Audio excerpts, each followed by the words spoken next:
You alright? Something troubling you? No more than usual. It's just... Eda's baby will be coming soon, and I wanted to make something for it. I'm sure she'd like that. Back in the north, families would always make gifts when a bairn was on the way. Yeah, let the little tykes know they were welcome in their new homes, like.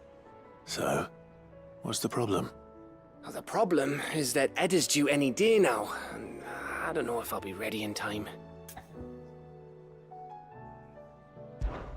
Is there anything I can do to help? You know, there just might be. All right then. What exactly are we making? A good luck charm. But not just any good luck charm. Not just any. No. One made from the feather of a silver chocobo. There's nowt luckier in all the realm, or so we used to say back home anyway. Thing is, they're hard to come by. Had Otto and Karen check with their suppliers, but nothing. I'd try and track one down myself, only... Only the big day is fast approaching. And that's all you need, a feather. That or the bird whose horse it's attached to, aye. I was gonna start by asking around with traveling traders plying the northern borders. Well, there's no shortage of those passing through Martha's. I think I might make that my first port of call. I'll let you know if I find anything. You're a good friend, Clive. I won't forget this.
If Joshua's worried about Jill, I should go and speak with him.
It's usually me making demands of Hippocrates.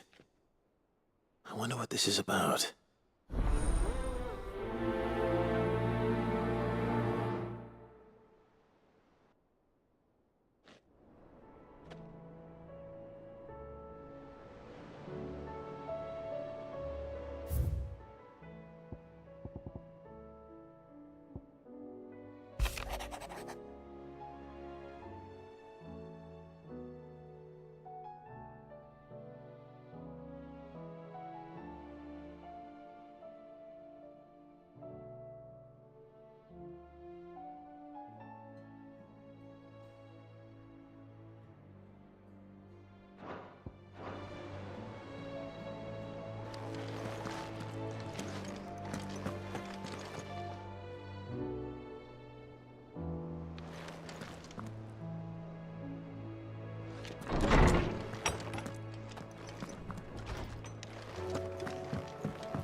Lawsman Harpocrates, I received your note.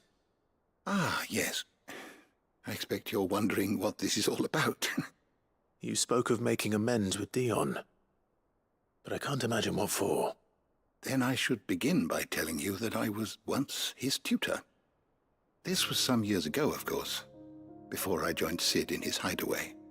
At that time, I was counted among the foremost scholars of Oriflamme, and was accordingly invited to the palace to supervise the young prince's education, all to ensure that the future emperor had a firm grounding in, well, everything an emperor should. History, religion, commerce, government. Alas, our time together was cut short when Dion left to join the dragoons, his studies no longer being deemed necessary. I had not expected to meet with him again, least of all here. Have you spoken with him? No, I have yet to find the right moment. His Highness always seems so preoccupied, especially when alone. I would not wish to disturb his ruminations with idle words of greeting, not when I know he dwells upon the evil Ultima had him commit in the Dominion. The guilt weighs heavily on him, I know. But as you say, that was Ultima's doing. Surely you can't blame yourself.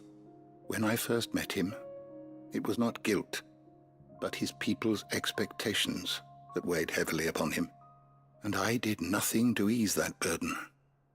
He bore it alone, until the day he could not bear it any longer. It is one of my greatest regrets that I only ever offered him my wisdom, when what he truly needed was friendship. The blame for Dion's transgressions lies not only on his shoulders, but on mine. I see. I'm ready to help you in any way that I can. Then I beg that you bring me a wild wyvern tail. Apothecaries across the ages agree that even to glimpse such a flower is to be granted inner solace. Fabulists and fraudsters all, of course. But there is oft a seed of truth to be found where even the most outlandish opinions align. Well, it can't hurt to try. Where can I find this flower? And how will I know it? You have seen cultivated wyvern tails before, I trust. The lily-white blossoms from whose roots the poisonous ink for the brand is distilled. Well, those which grow in the wild differ only in their purple hue. The harsher the environment in which they are raised, the deeper the colour. There is a waterfall in Rickmal's roost across the strait, where the flowers once grew in abundance. Whether they still survive there, I know not. But try as I might, I can find no likelier location. It's all right. I'll find you a wyvern tail one way or another. Thank you, Clive. And please, be safe.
Joshua, I read your message.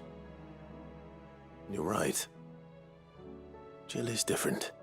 I don't think I'd realized how different, but since we returned from Drake's spine, I felt it more and more. I suppose it's not hard to imagine why. She doesn't think she belongs anymore. And that's why we need to remind her she is still one of us. To let her know that we still need her, now more than ever. That you still need her. But how to do that? When last we were truly close, we were but children. Of course. Do you remember the time we accompanied Father on his annual tour of the Duchy? And Jill and I broke from the procession to ride up Man's Hill. To see the snow daisies, I remember. It was the first time Father had allowed us to join him. And when he realized you were missing, he had the entire retinue down to the pot boys combing the countryside. In the rain. A thunderstorm forced us to take refuge in a grove of oaks before we'd even made it halfway there. It was the Lord Commander who finally found us, and needless to say, he was none too pleased. Then it seems you and Jill have unfinished business. What do you say? Man's Hill. It's not that far. Oh, true. Though I suspect it is also much changed. Little in southern Rosaria remains as it was when we were children. You're saying I should go and scout the area for bandits? I'm saying we should first go and see if there are actually still any snow daisies left. What would you do without me, Clive?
This is the place, but I'm sorry, Clive.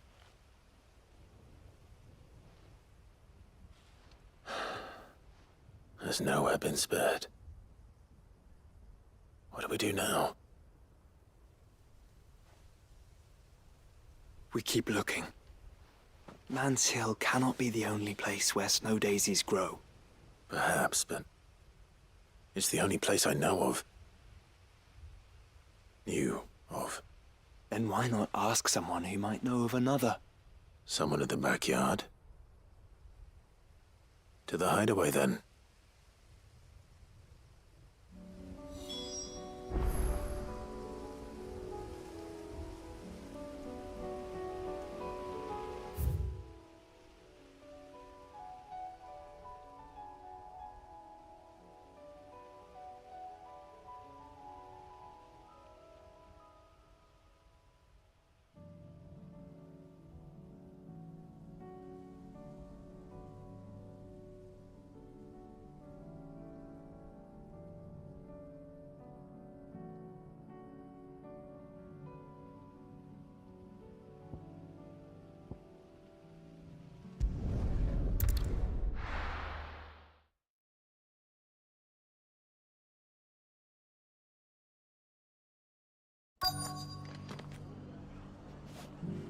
Let's hope one of the merchants here has what Gav needs. Excuse me. I'm looking for something. Oh, well, then I'm your man. A silver chocobo feather. Oh, or maybe not. Though you're not the first to mention the bird around here. There was a man stopped by the rest not long ago claiming he was attacked by a silver chocobo near some gutted hovel not far from Eastpool. Most took him for a braggart and a liar, but who knows? Perhaps there was some truth to his tale. We'll see. Thank you.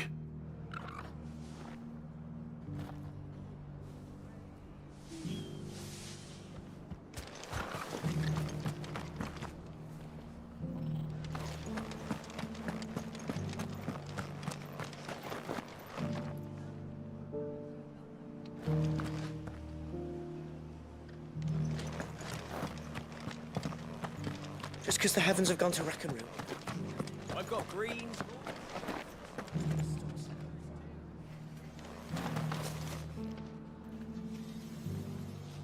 How do, traveller? You've the look of a man who could do with a new whetstone? Or perhaps a bawdy etching of the Vicerine? Maybe another time. I'm looking for a silver chocobo feather. If that's the case, rumours are all you're likely to find.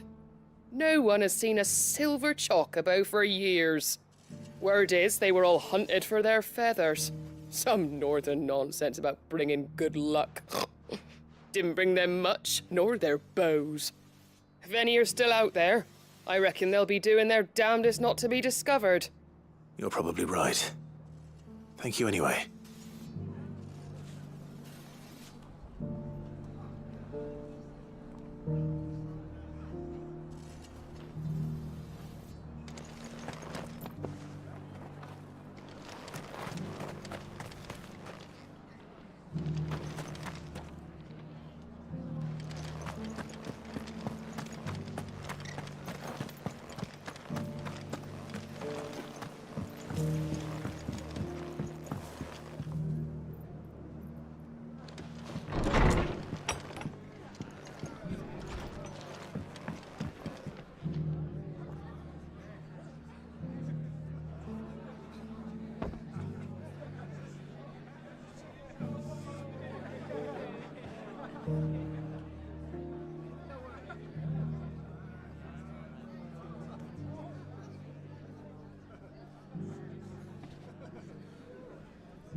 Can I help you with something? You wouldn't happen to sell silver chocobo feathers, would you? I deal in fruit, not fancies. But if it's fancies you're after, I suggest you try Rhiannon's ride. Was a silver chocobo seen there? Oh, yes. If you believe the ravings of a madman. It wouldn't be the first time. A silver chocobo sighted in the hills near Rhiannon's Ride. It sounds almost too good to be true. But since I'm already here...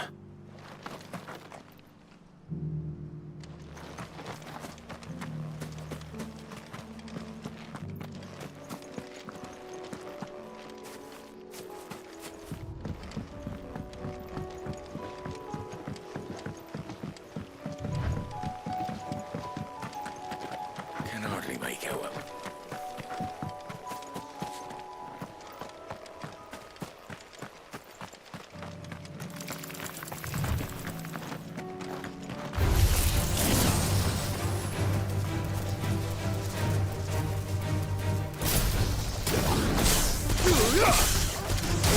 Get him!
slow.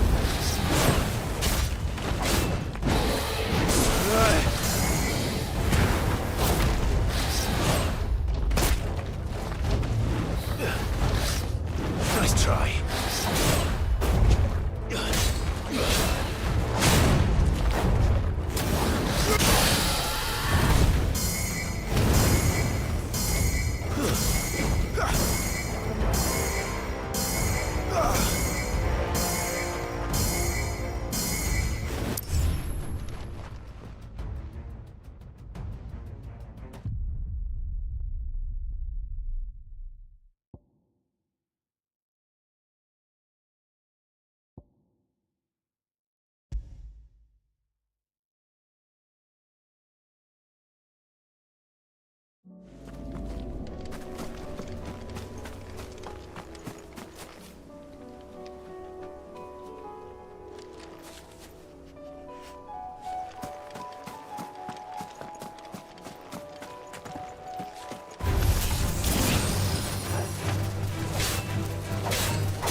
This one.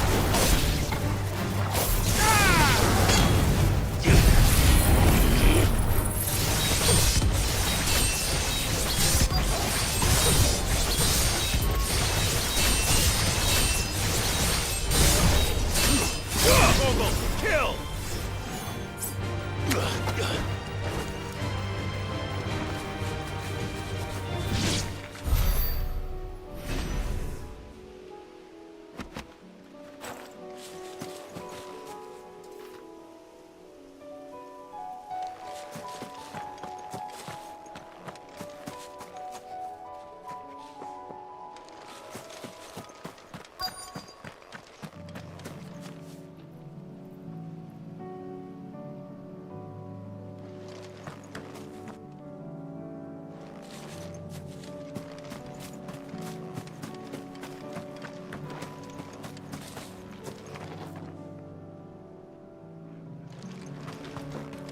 Tracks.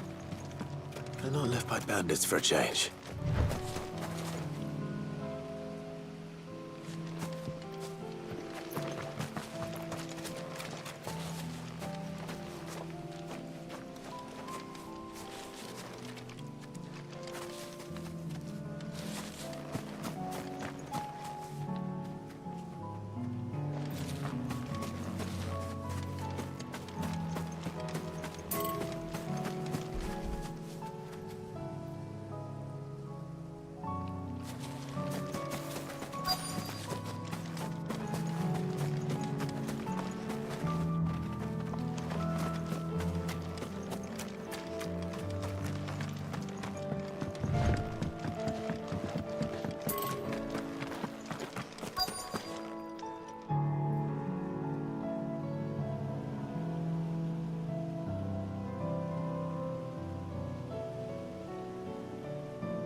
More tracks. And these look fresh. The chocobo was here. And recently. Perhaps it still is.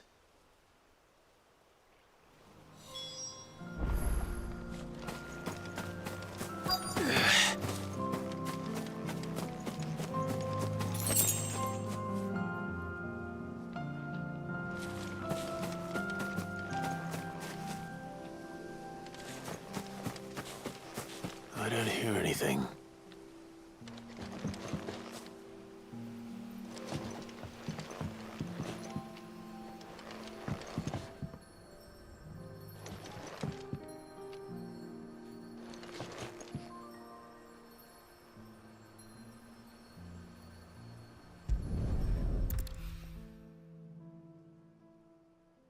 Well, I'll be damned.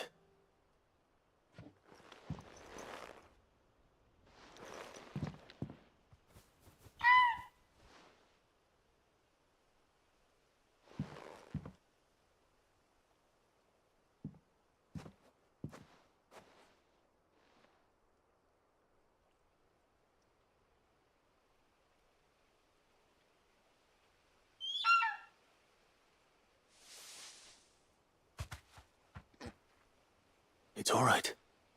I'm not going to hurt you. Just borrowing a feather for my friend.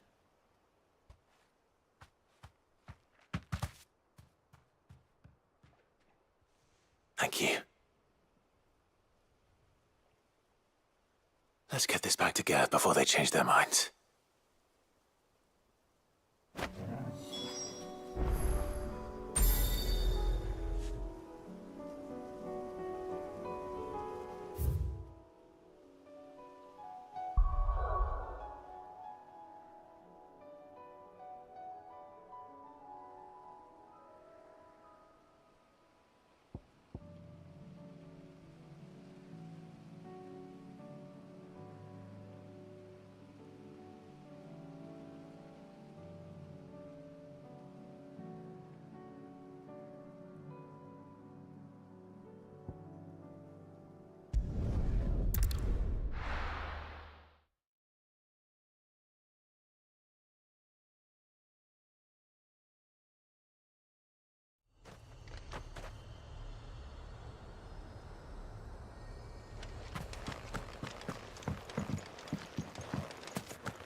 Seems this place has been flooded twice over.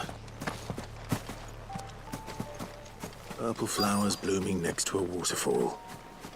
Shouldn't be too hard to find.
Better already.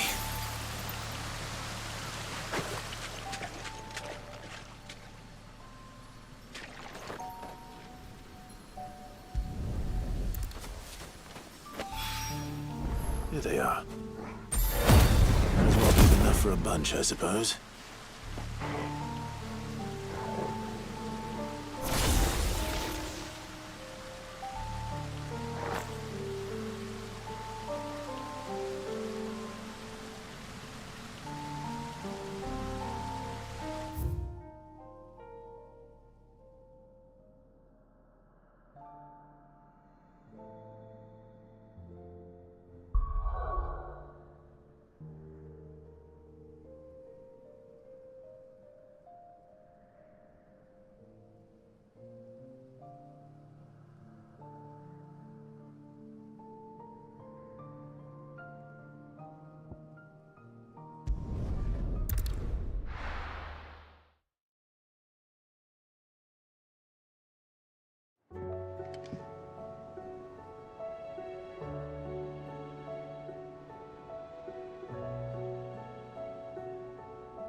Let's hope one of the gardeners knows where to find snow daisies.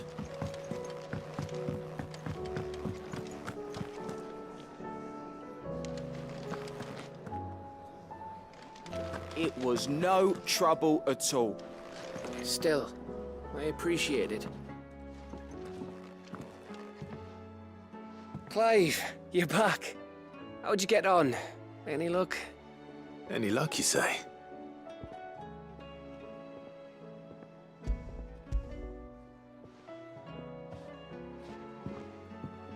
Crystal's crack. Is this what I think it is? Where in the hell did you find it? It's a long story.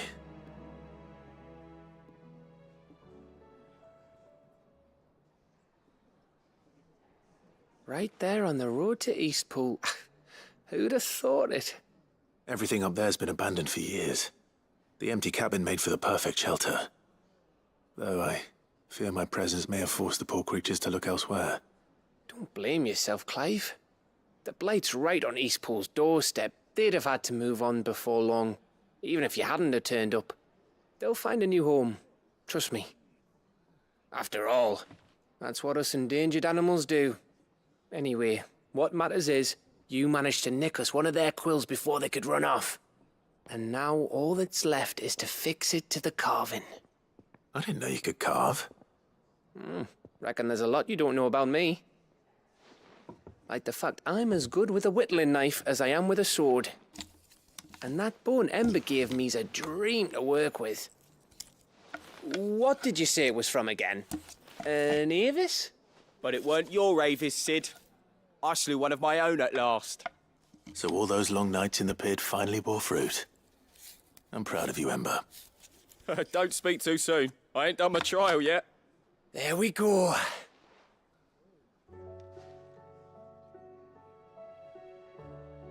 What do you think? I think if you ever hang up your scouting cap, you'll be able to make an honest living. Oh, will I? I should go and see if Ed is awake. Give it my best. You can give it to yourself. Come on.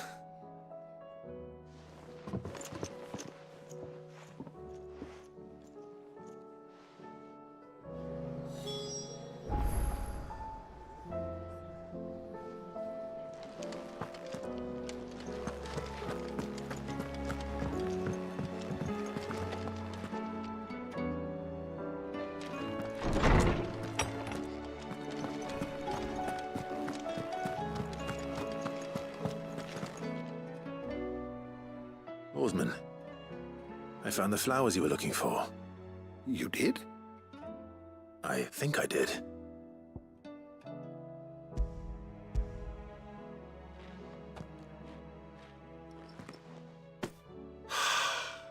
You did indeed. My dear boy, thank you. You wanted to make Dion a gift of one, did you not? Shall I invite him to join us? Oh, I don't It's no trouble. I'll go and fetch him.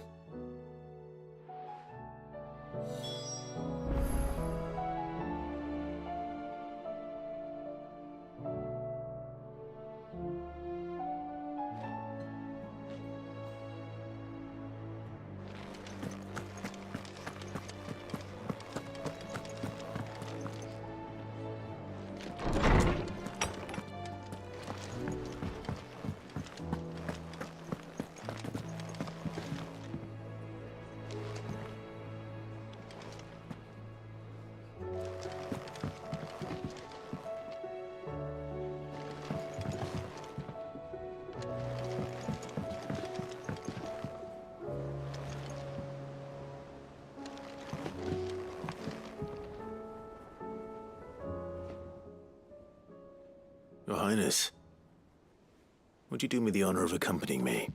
Now. It is time, then. No, only to the shelves. Our lawsman has something he'd like to give you. Master Harpocrates.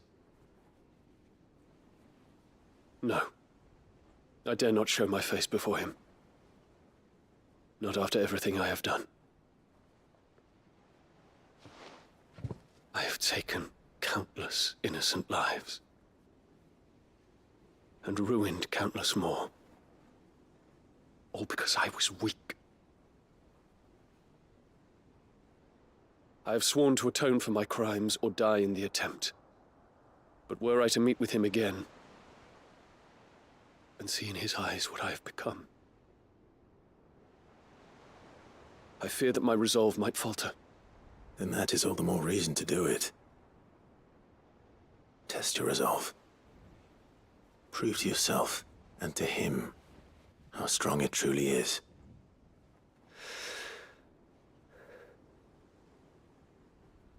You are right. I must, at the very least, offer him my gratitude. Very well, then. Take me to him. Follow me.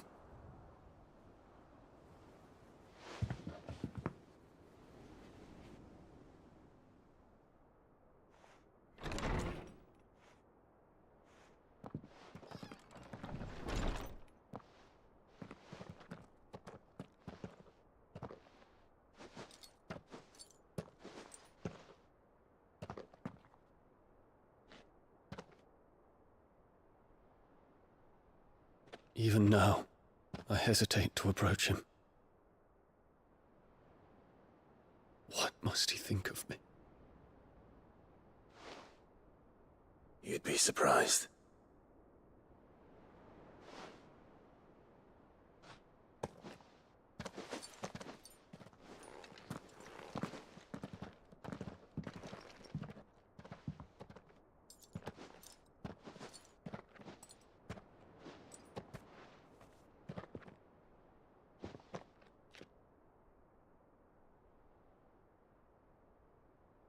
Master Harpocrates, pray, accept my apologies for leaving your tutelage before my studies were complete.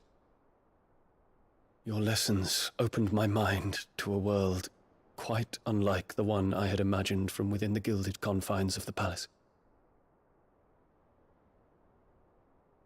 And I shall be forever grateful for the efforts you made to enlighten me.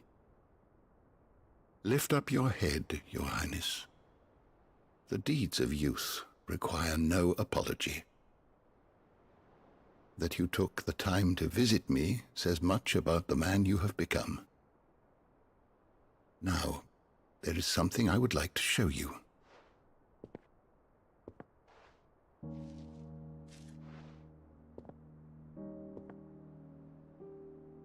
Is that a wyvern tail?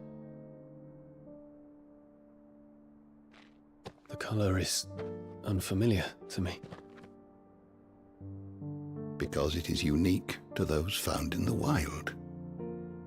Something in the harsh environment in which they grow lends them this striking hue.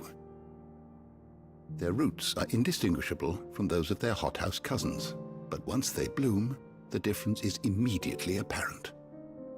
In this flower, I see you, Your Highness. Its roots were the roots of a wyvern tale, with all that implies. But they do not define it, just as yours do not define you. I want you to have it, that it might remind you of this truth.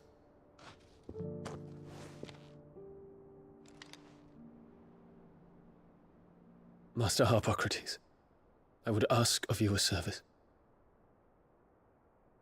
Keep your gift until I have fulfilled my duty to the realm, for only then shall I be deserving of it.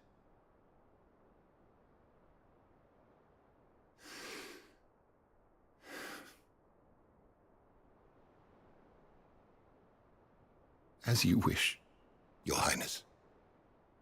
I shall await your return.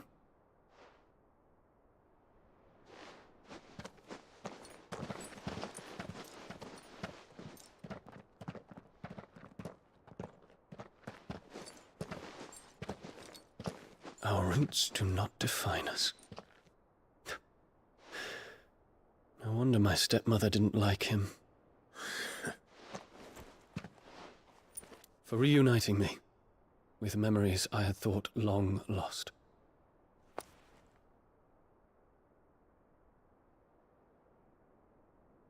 I shall not forget this.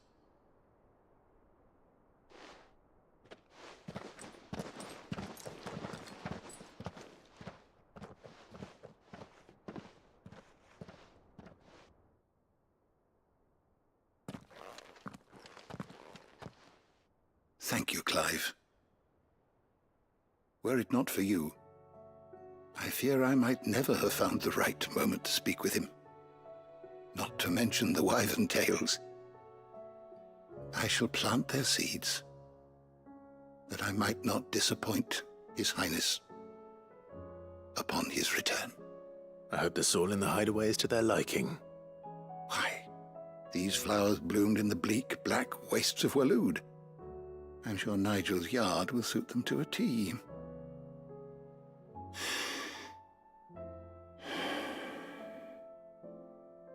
When it comes to expressing one's gratitude, I find that words are seldom sufficient. Here. What's this? A stolas quill. Or more precisely, my stolas quill. 'Tis said that an owl's feathers are steeped in the wishes it hears over its long lifetime. All those words just waiting to pour out onto the page. So consider this my wish for you. That one day you may put down your sword and pick up that pen. Well, when that day comes, I'll certainly have a lot to write about. Thank you, Harpocrates.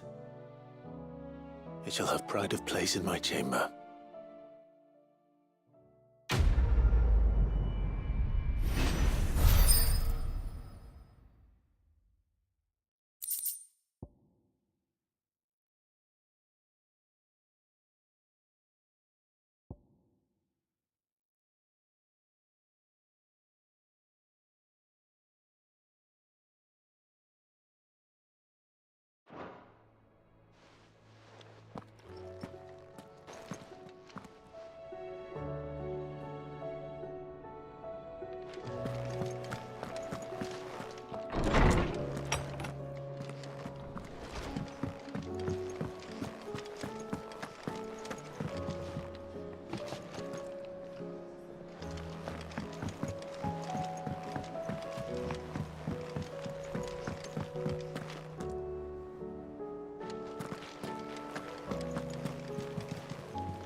There's something about it.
high as tea stop the fits. I only hope they stay stopped.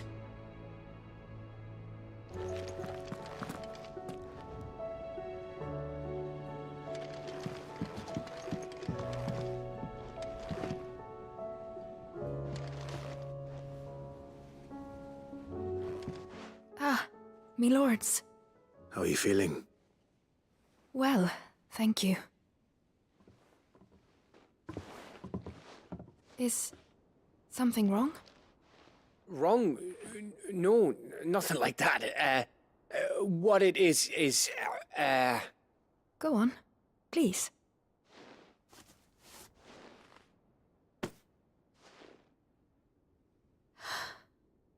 It's beautiful. Did you make it? We did. Aye. It's from all of us here at the Hideaway. Your new family, like. It's a good luck charm. We may come up north when a band's on the way. I mean a baby. To let him know that they're part of the family too. Oh, I hope you like it. I don't know what to say. I thank you, me lords, for everything. If there's anything you need, just let us know. I will. Clive, fancy a swift off? I'm thirsty. I could be convinced.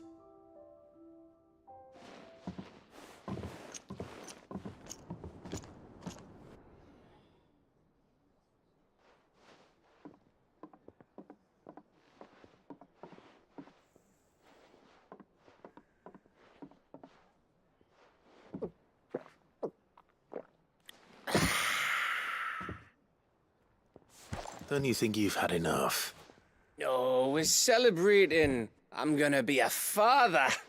I think Edda might have something to say about that. You know what I mean. Bit of light in these dark times.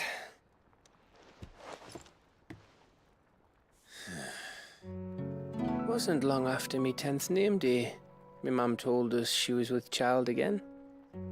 I was over the fucking moon.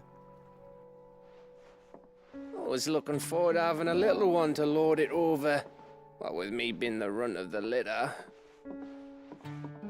Thought I'd finally have a chance to prove to the world that I could be a big brother. Imperials came the day she went into labour. Had myself a baby sister, and then I didn't. My whole family gone in a blink, while I hid in the cellar like the spineless little arsehole I was. Great brother I turned out to be.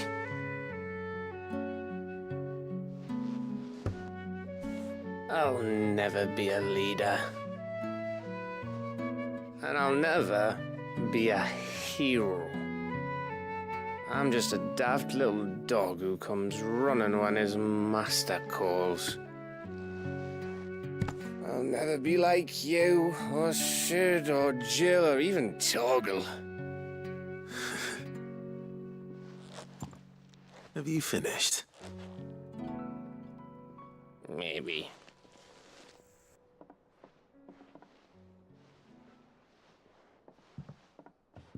Do you know why you're our best scout? Because you don't need anyone to hold your hand. Without your resourcefulness, your courage, your determination, I don't know where we'd be. Maybe hanging off a cliff like, That was only the once. Exactly. You learned from it. And here you are after Founder knows how many missions, stronger for everyone. And let's not forget Rosalith. Who was it who freed me from the dungeon? Who was it who ran to Jill's rescue? That would be me. Because you're our brother, Gav. My brother.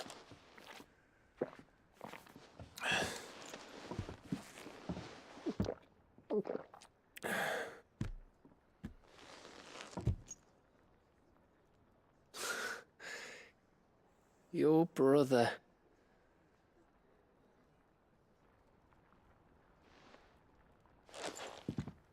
Which means that when the time comes,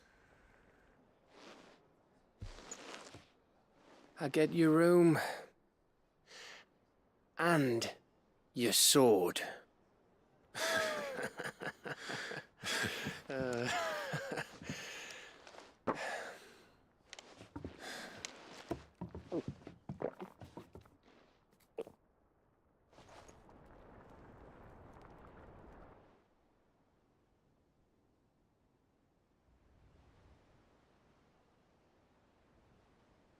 I may have had one too many. you may have had 10 too many. I said I was thirsty. Better get back to work anyway, after I walk this off. Clive? What is it? Thanks for, you know. I know.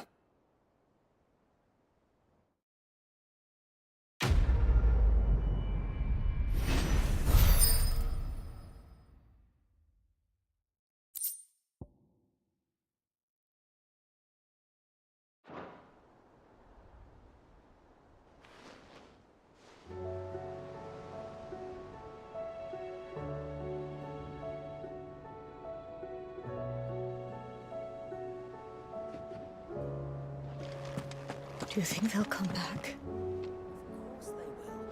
It's just a big crystal. How hard could it be?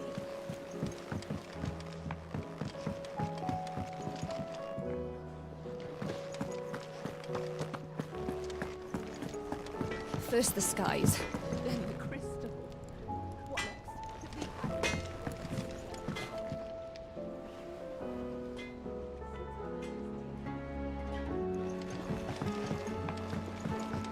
Say what you will.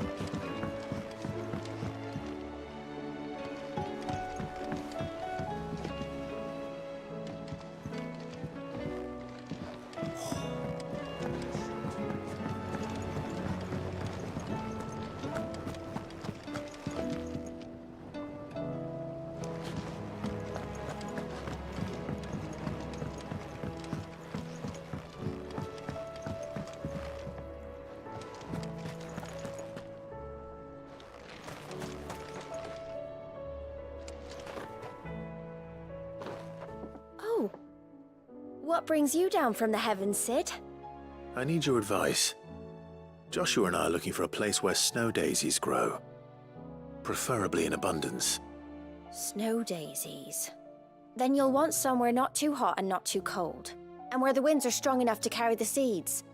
I reckon Man's Hill would be a good place to start. There in the Royal Meadows, perhaps?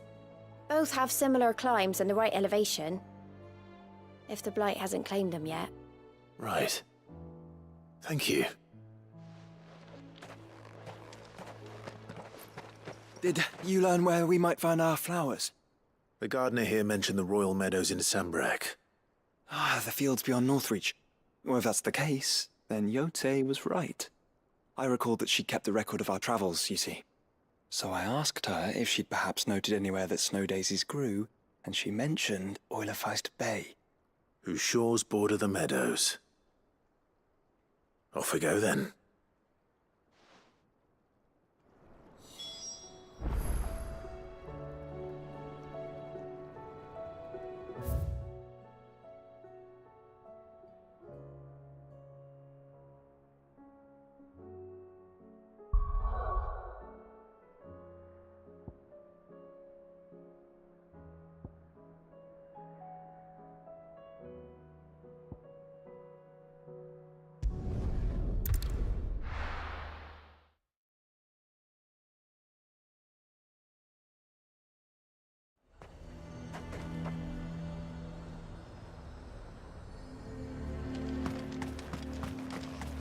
garrison is threatening to pull their sentries.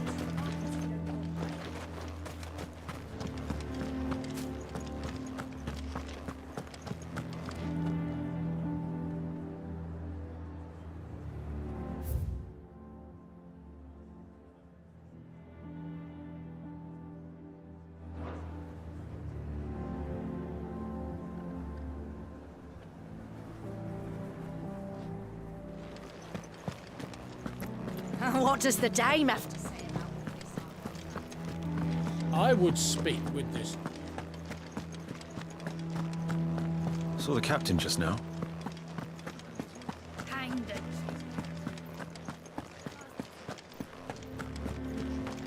What say you then? If Philippe's gone, who's on you?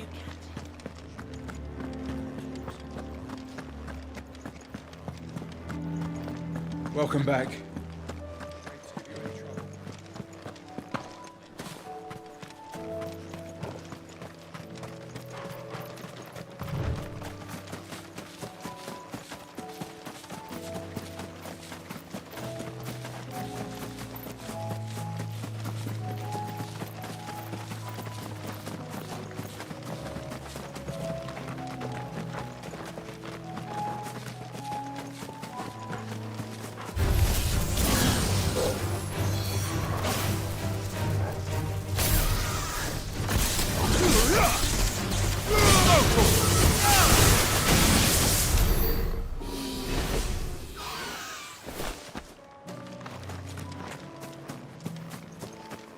The meadows are vast.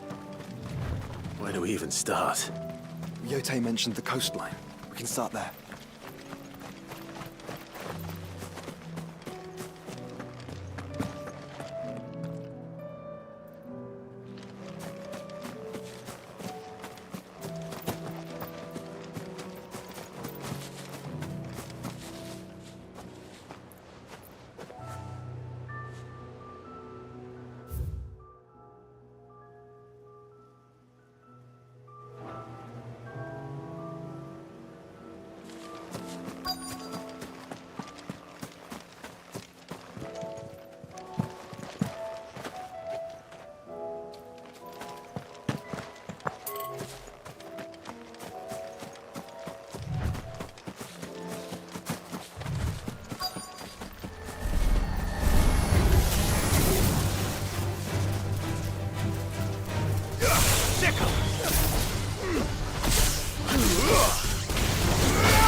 This might take a while. This one. Get him. Sick him. Go for him. Get him. Get off.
friends.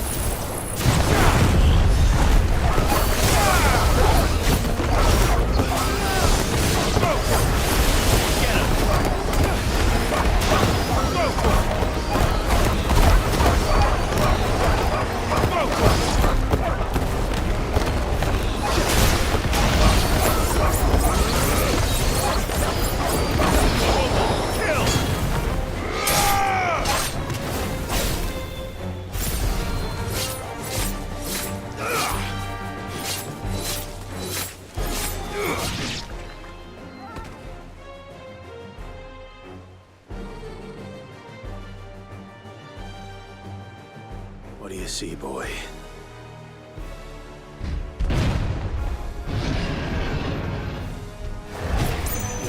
Let's hope this is the last one.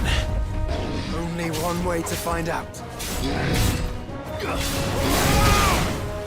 Too slow.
Farewell.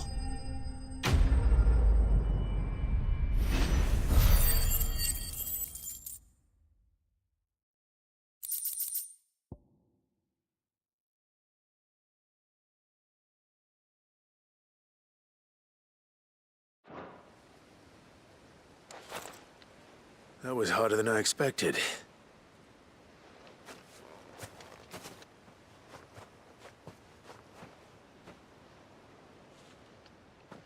But Founder, it was worth it. They're beautiful. Do you think Jill will like them? She'll love them. Come on. Let's go.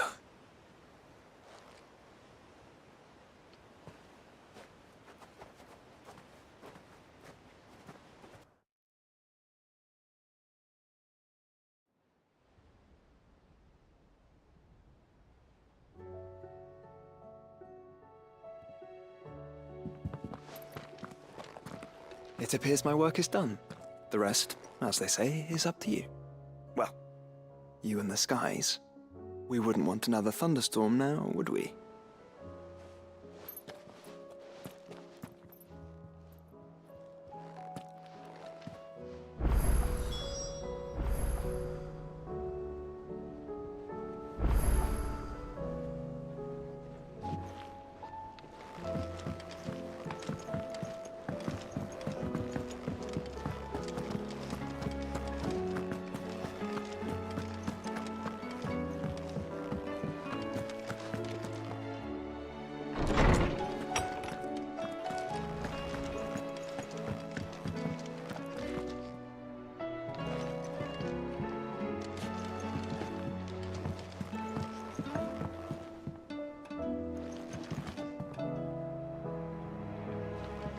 Jill, there's something I'd like to show you.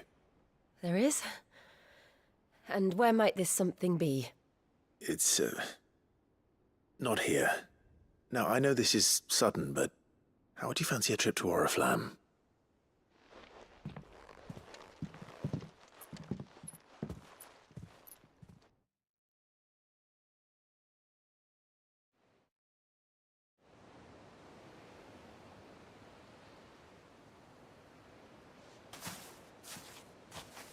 There are so many. This is what you wanted to show me.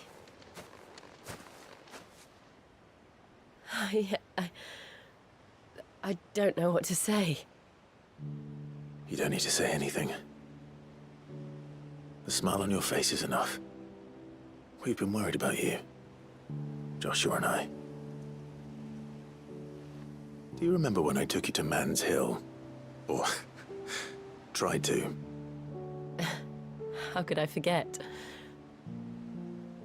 You saw me crying and thought a change of scenery might lift my spirits. In the end, it earned me a nasty cough and a stern scolding from your mother. But I felt wonderful nonetheless. I'm sorry. I had no idea what I was getting us both into. But I couldn't bear to see you like that. Before we left, my chambermaid told me she'd overheard your mother talking about my marriage prospects with some of the noblewomen at court. They were debating whether it would be more profitable to marry me off to one of the high houses instead of saving me for the ducal line. No one thought to ask me what I wanted. I was nothing to them. A pawn at best. I felt so trapped, so lonely. I didn't know. But I wasn't alone. You were there. Your hand in mine as we ran for those oaks. And I knew then, no matter what happened, I would be all right. I'll never forget that feeling.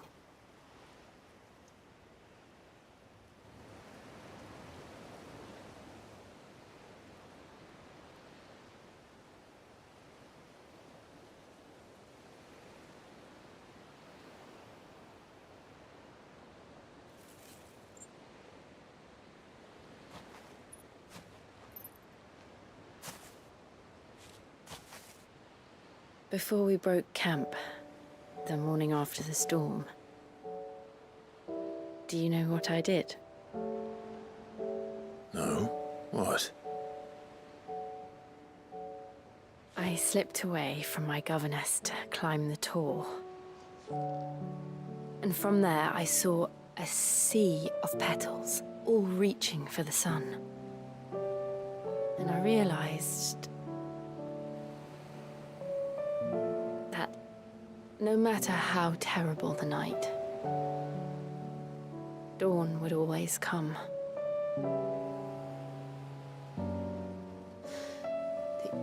That you would always come for me. And you have. Again and again.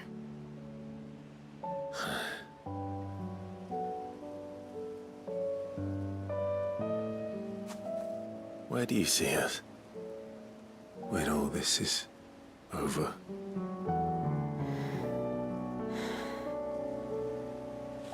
I don't know.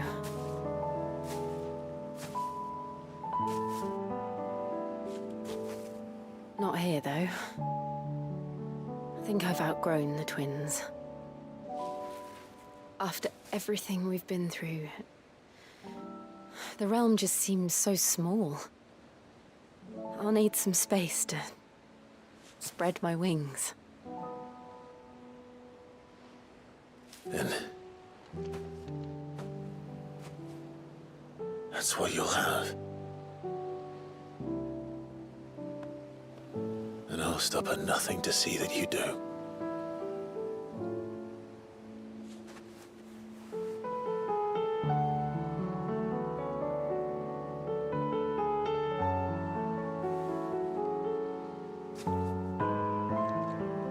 never was much good at garlands. But it'll have to do. I'll treasure it forever. Thank you, Clive. For this, the flowers, for everything. It's exactly what I needed. You are my treasure.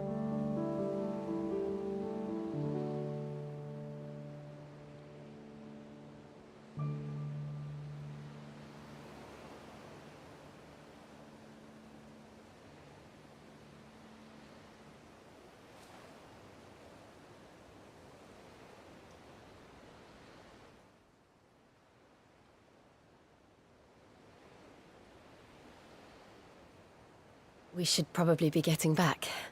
I expect the others are wondering where we are. You're right. There's still much to do. And we'll do it together.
Too slow.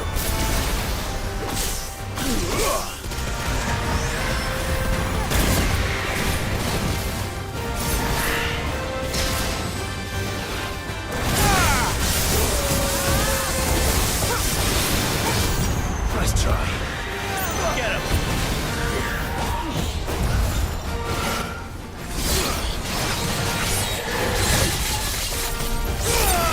Go for it. Get him.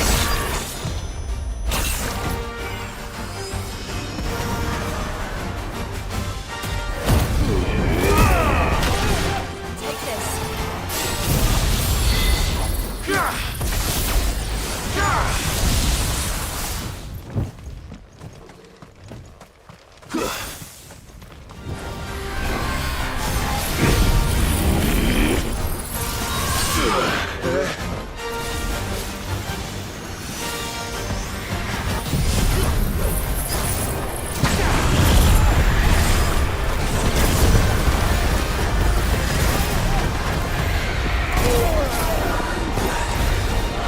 Nice try.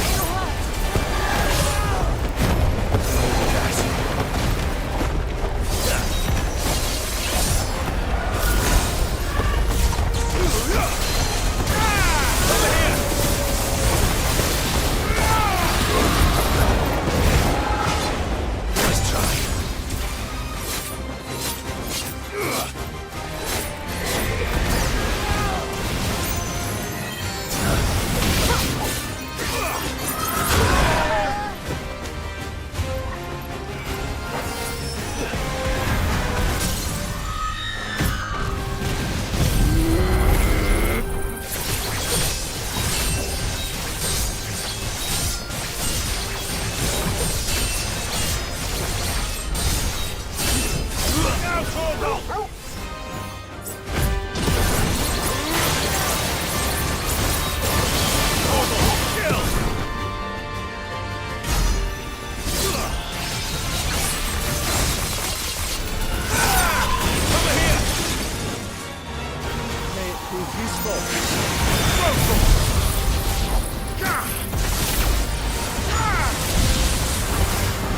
Too slow.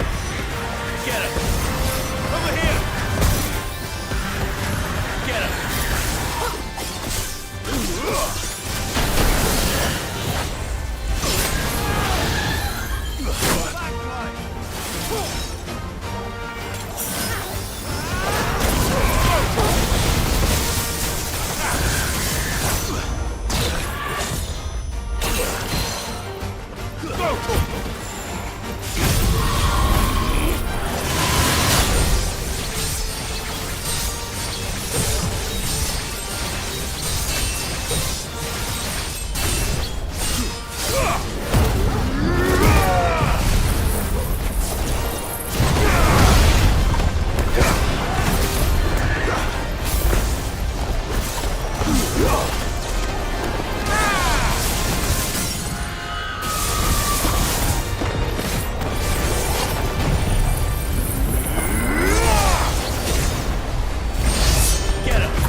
This one.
Rest in peace.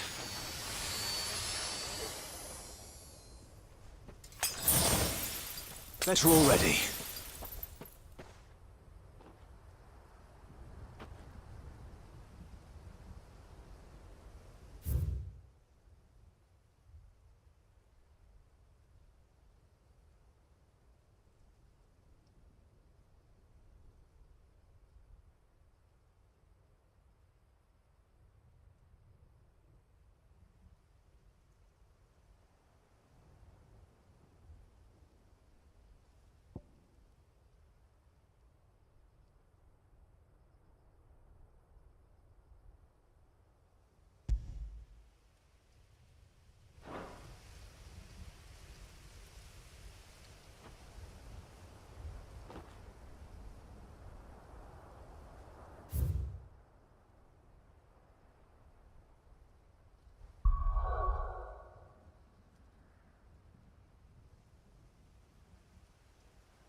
Another of the Royalist guard dogs. Quite a specimen of his too.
Nice try.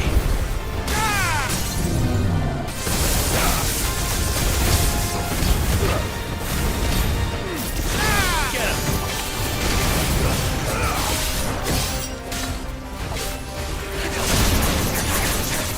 This one. Attack.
No match for you, eh, Torgal?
What do you think happened to Miss Midadol? I heard she was...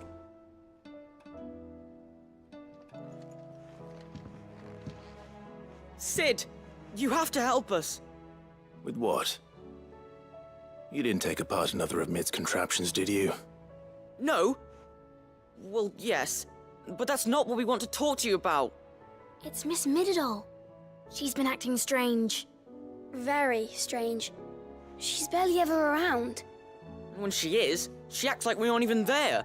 Her head's in a crowd. In the clouds. That's what I said. In the clouds. Well, she does have a lot on her mind. When did you last see her? Not long ago. Right after she got back from saving you from Stonehenge. Then it's probably just about the Enterprise. It did take quite a battering on the way there and back. You didn't break it, did you, Sid? You really should be more careful around Miss Midadol's inventions. Don't listen to her. Even if you did break the Enterprise, you could put it back together, couldn't you? But who's gonna put Miss Midadol back together? She seems really sad. Why don't I go and see if I can cheer her up? You do that? For us? She's in her dungeon. Don't scare him. It's not a real dungeon. Thanks for the warning.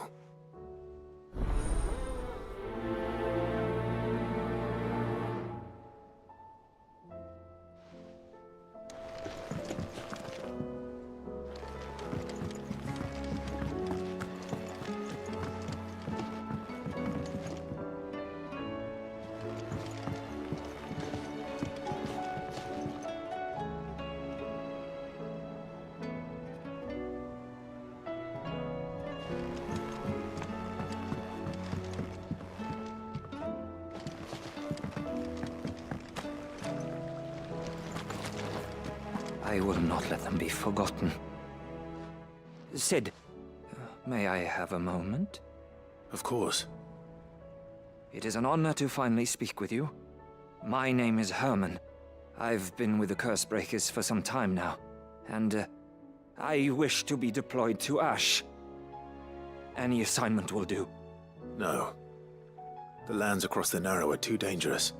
I will not send good men and women to risk their lives needlessly. Why would you want to go back? I need to retrieve something. Something important. I was raised in an orphanage. The Badbach Conservatory. Or rather, I was held captive there. It was not a place of nurture. It existed solely to turn bearer children into mindless weapons. We were tortured until we feared no pain. Tormented until our hearts turned to stone, and few ever survived long enough to become tools of the last king. I can't imagine. I lost so many. I can't even remember all their names, but they must be remembered. They cannot fade away, faceless and forgotten. The Institute was run with military precision. Every child measured, every name recorded, every death logged with meticulous care. Sid, allow me to travel to Ash and recover the registry so that my brothers and sisters might live on.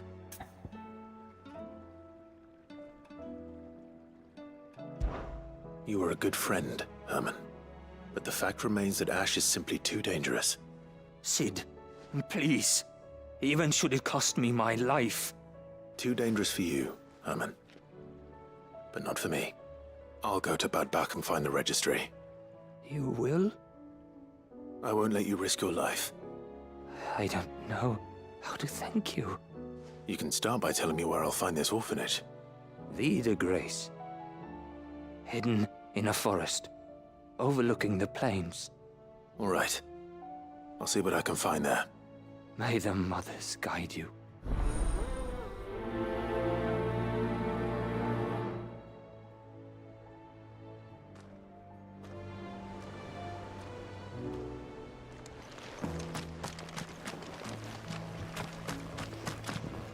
So there's a new mother.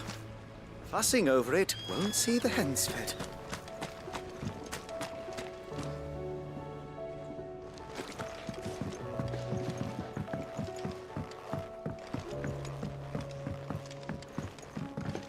Has Midadol mentioned a new project yet? Not exactly.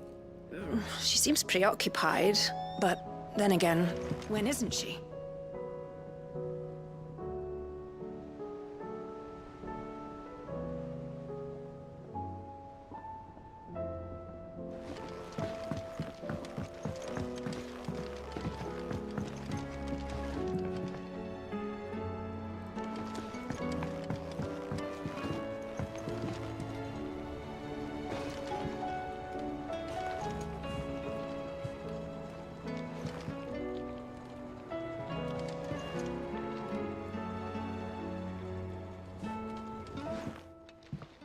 Mid, if you have a... That's it! I knew it! The answer was right here under my arse all along! If this doesn't steer to the skies, nothing will! To the skies? You aren't trying to give the Enterprise wings, are you? What else would I be doing? The children seem to think you're avoiding them. They're worried about you. Is this really so important that you need to shut yourself away from everyone?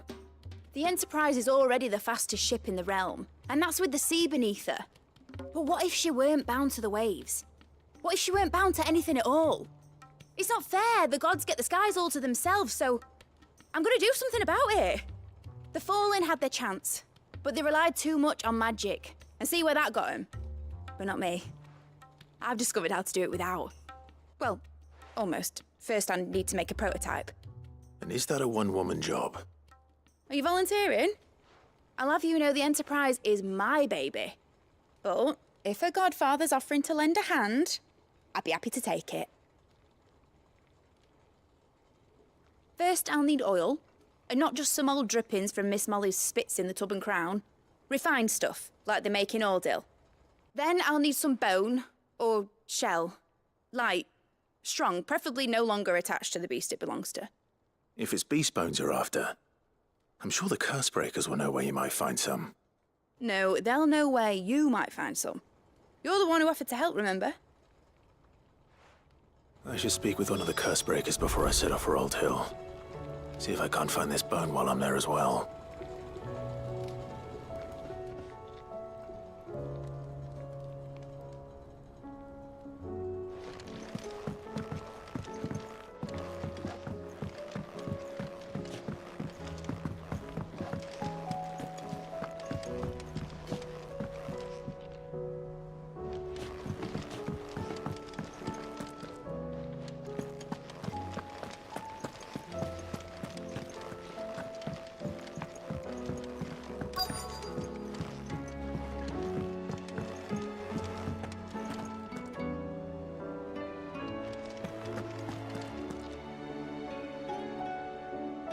All right, Sid. Come to buy us around, have you? Only if you earn it. Mid needs a piece of light but durable bone for her next project. You've encountered your share of beasts on your travels across the realm. Any ideas? Most bones are the same. Whack 'em hard enough and they'll break. If it's durability you're looking for, shell will serve you better. You know what an adamantus is? I do. And I know to give them a wide berth. Will any old adamantus do? Well, with shells, the older the harder. There's a rumour of an ancient adamantus down in Karava, near Old Bidza, or what's left of the village anyway. But don't expect to make quick work of the bastard. There's a reason it's lived as long as it has. I'll keep that in mind. Thank you.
Mid's oil. After what happened here, it's a miracle there was any left at all.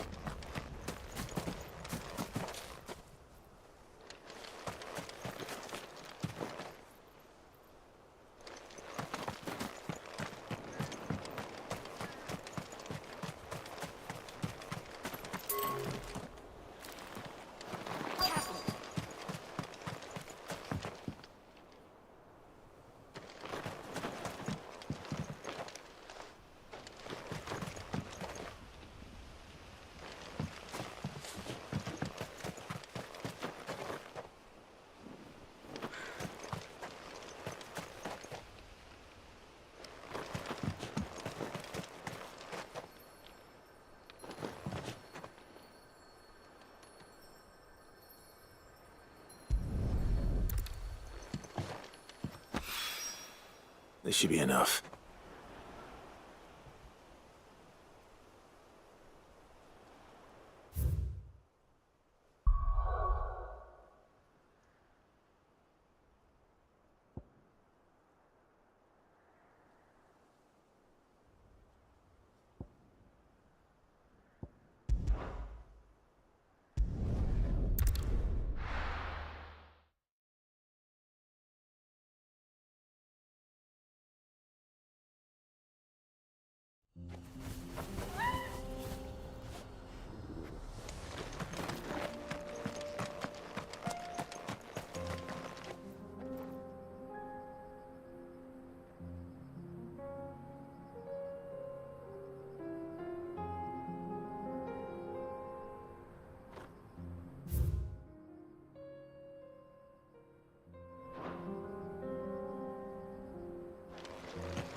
mistakes.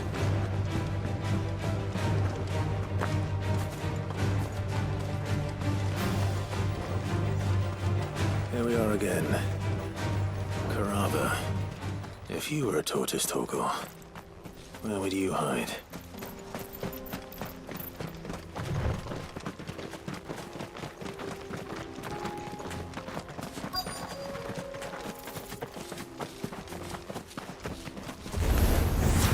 It looks like we found him.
I better get these materials to Mid so she can finish her prototype.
finished! Over here!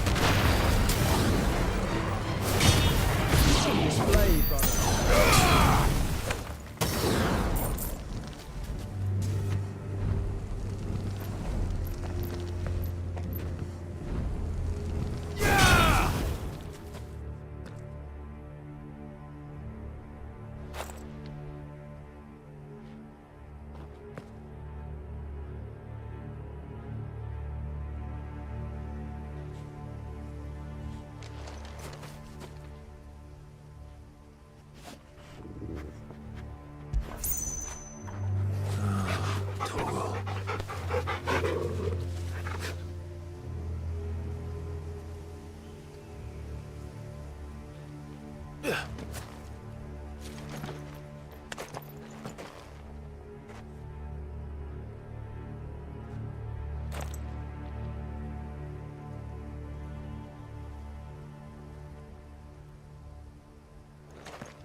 This must be the orphanage.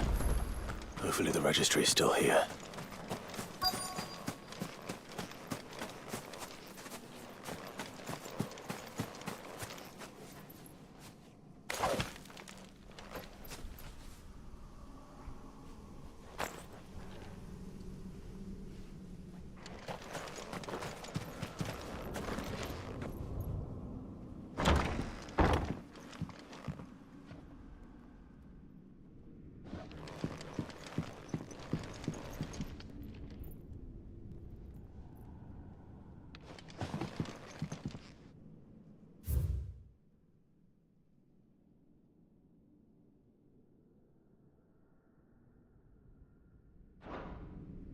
Disposed of.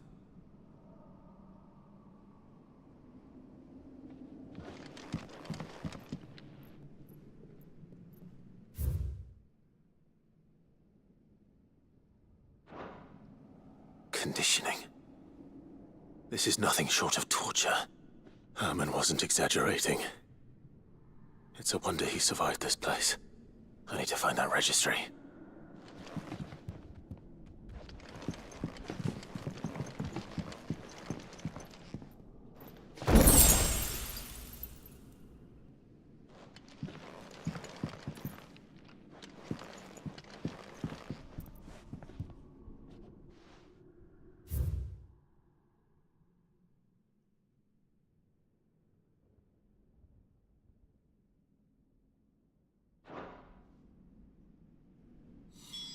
This reads like a suicide note. Did the director go through with his plan? There's only one way to find out.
forked white tree.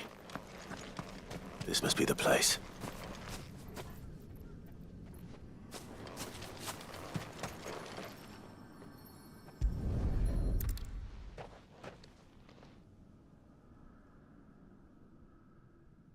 Could he really be buried here? There's something hidden among the roots. Let's see.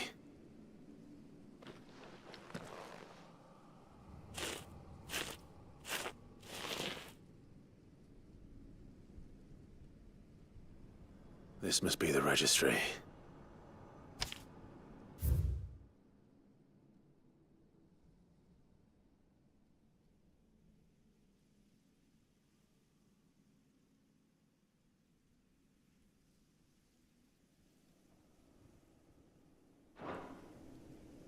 So many names. This place was a slaughterhouse. And where is the architect of all this misery?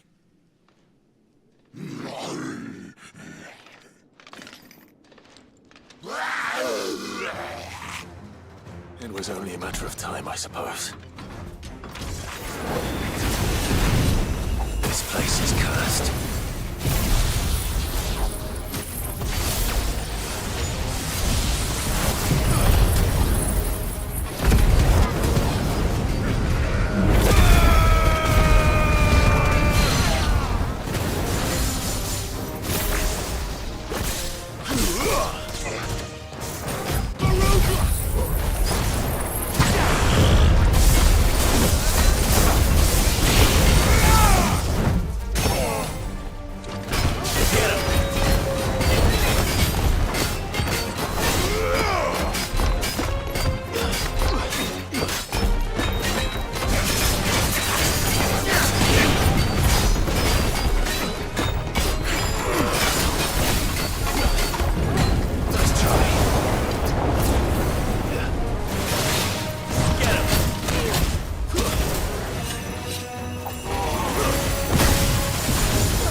I'm done here.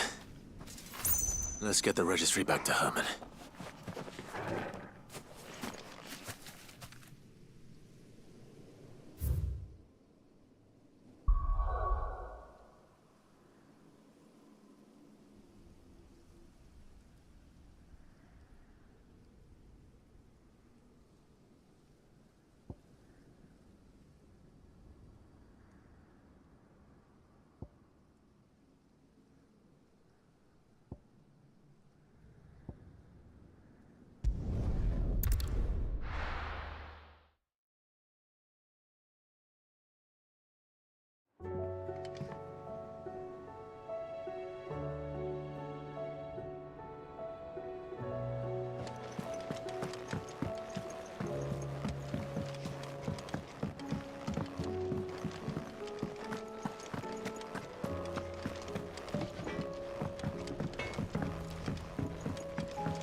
Say what you will.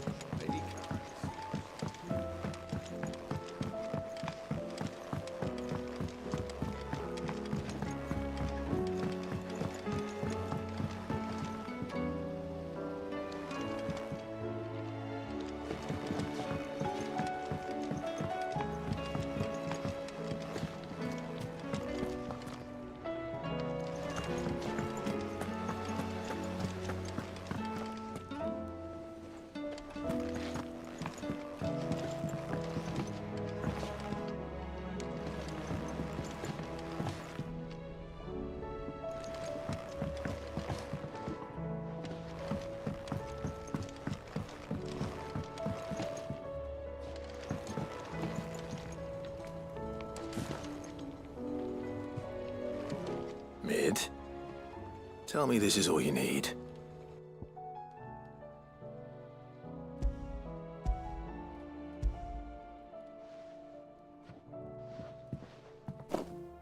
Aw, you make it sound like I asked you to save the world or something.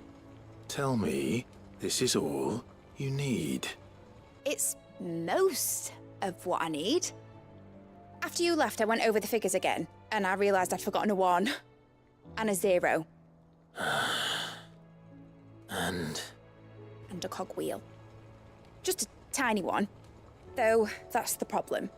Gears that small are a bastard to make, and I may have lost the one Blackthorn spent a fortnight toiling over. wait. The children. When they took apart your scales, there was a tiny brass gear. Now that I think about it, they didn't use it when we put the scales back together. The young'uns? But why would the... You know what? I don't want to know. I'll keep working on the model. You go and find that cog.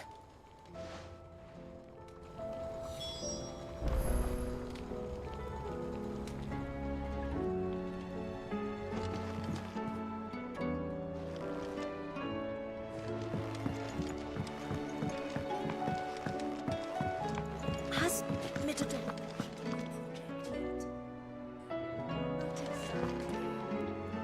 She seems preoccupied, but then again, when isn't she?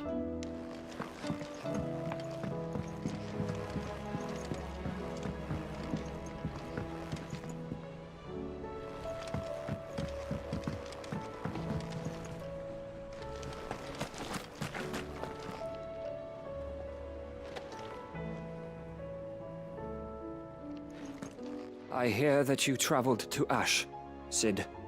Did you by any chance recover the names of my fallen friends? I did. Yes.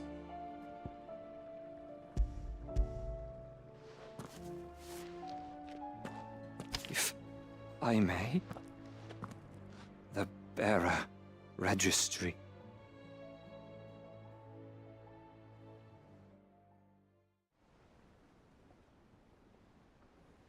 The director was a brutal man. He got no worse than he deserved. The registry was all I found beneath the tree. There was no sign of a body, or any record of what happened to the children after the orphanage closed. I pray that at least some of them survived. All their names are here. The ones we lost. My friends. My light in those dark times. I can still remember their faces, like it was yesterday. Children who were taken from their bunks in the morning, never to return. No explanation ever offered. They'd be happy to know that you survived, Herman. But why did I make it out alive, when so many others died in that awful place? It's not your fault. And blaming yourself won't bring them back. Honor their memory. See that their names live on. That way, at least. They're never truly gone. Thank you. Sid, I'm going to write a book.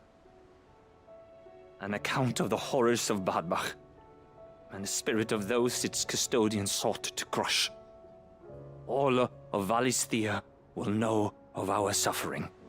And in the name of those I lost, I will not let it happen again.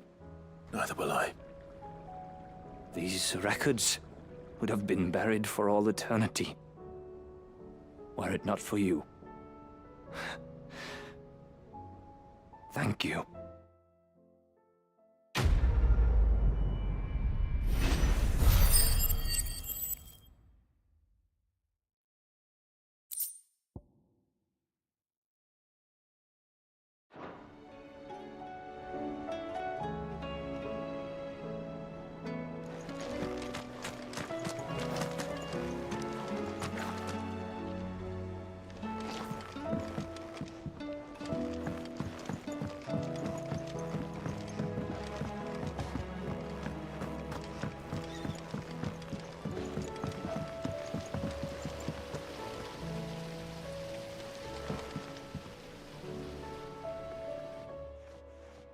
Sid! Is Mid still hiding from us? She wasn't hiding. She's fine. She's just busy working on her next project. A new invention? What is it? What is it? Is it an airship? I bet it's an airship!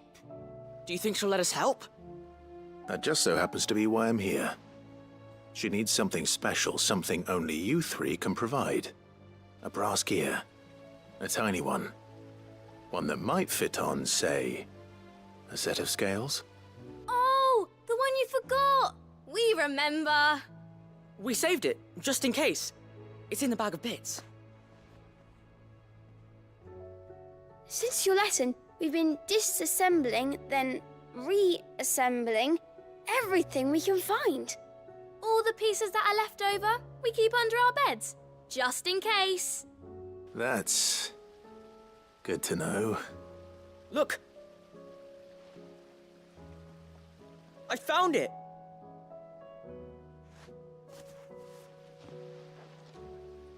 Is that all? Just the gear? We have more parts if Mid needs them. That's all for now. But I'll let Mid know about your hoard. Just in case. Thanks, Sid.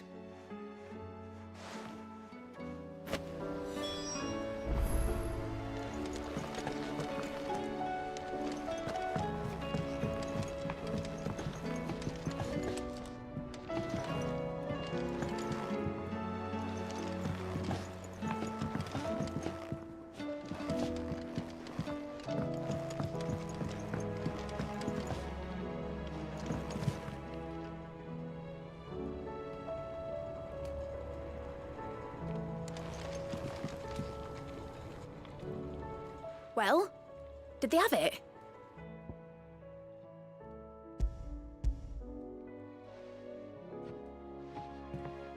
They did. And they kept it somewhere nice and safe. Will it work? Will it work? It's perfect! You're a genius, Clive. What exactly are you going to use it for? Only the most important job of all. The wings aren't going to move on their own, but with the right cog in the right place. Well, you just wait and see.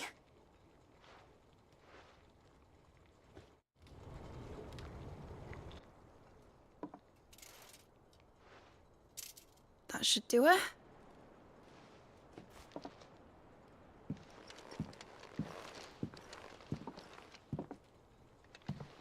Here goes nothing.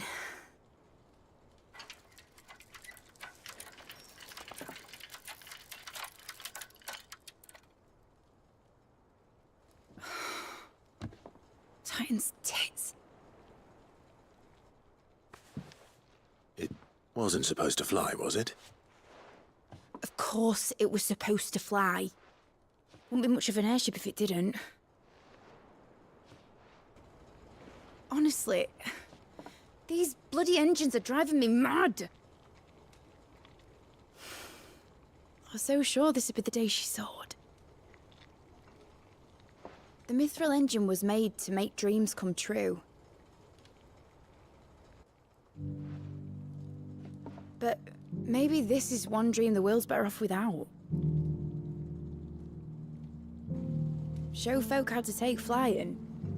It won't be long till they're raining death down on each other. People will lose their homes, children, their mums and their dads. Like I lost mine. I'm sorry. So am I, Clive. So am I. Sorry that I have to choose. Do I follow my head, or do I follow my heart?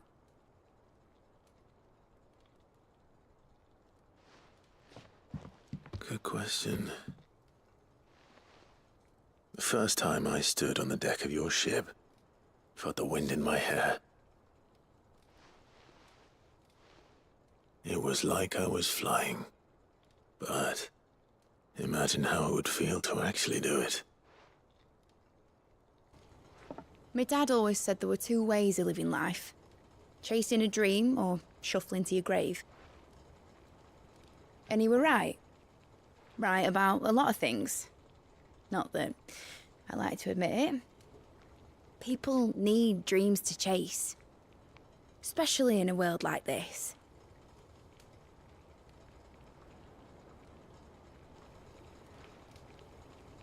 Right. When this is over, I'm gonna take all my mithril engines to Zemeckis and sling them over the edge. I won't have my dream end up turning into someone else's nightmare. But all that hard work... All that hard work will not be used for war, Jamie. But it ain't like it'll be gone. Tell me, Clive, have you ever been on a treasure hunt? Not since Joshua and I were boys. Why do you ask? Because I'm gonna bury the engine schematics and leave behind a little riddle telling people where to find them. A really hard one, so that only the most dedicated dreamers will ever be able to work it out.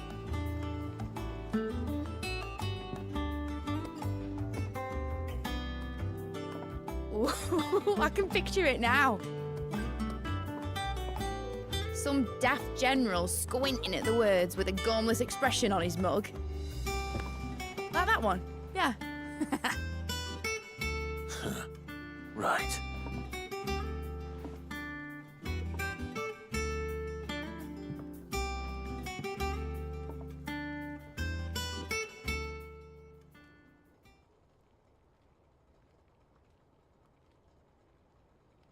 Of course, if I'm putting this engine at the end of a treasure hunt, I'll still need to make it a treasure worth hunting for. Won't be much of a prize if it couldn't even make a toy boat fly after all. My dad always said, dream big. But it ain't the size of a dream that's important, is it, Clive? Only that it's a good one. And I reckon I've got a fair few good uns left in me. I'm sure you do.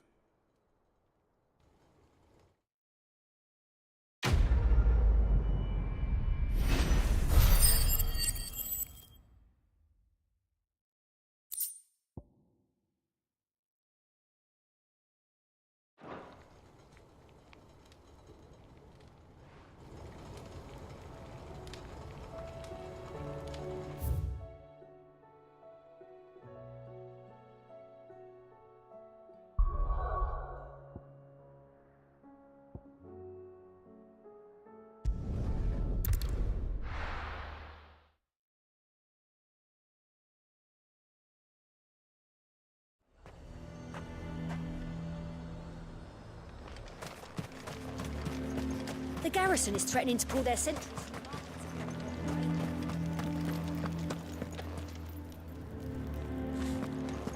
I would speak with this Duke about the demand.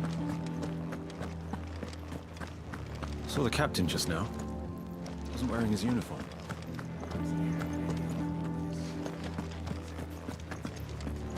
Your town needs you.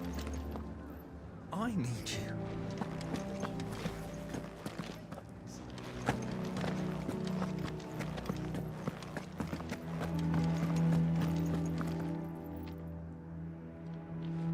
Do you have a moment, Clive? What is it? It's the Duke, unsurprisingly. His Eminence has assumed full control of the garrison and put every able-bodied man to work on the fortifications. The town was left all but unguarded, so Philippe was compelled to form a citizen's watch to fill the void. And though my dear boys have been characteristically willing to assist him in this, they want for bodies. So I was wondering if you would lend them your strength, that the people of Northreach might sleep easier, if only for a few nights.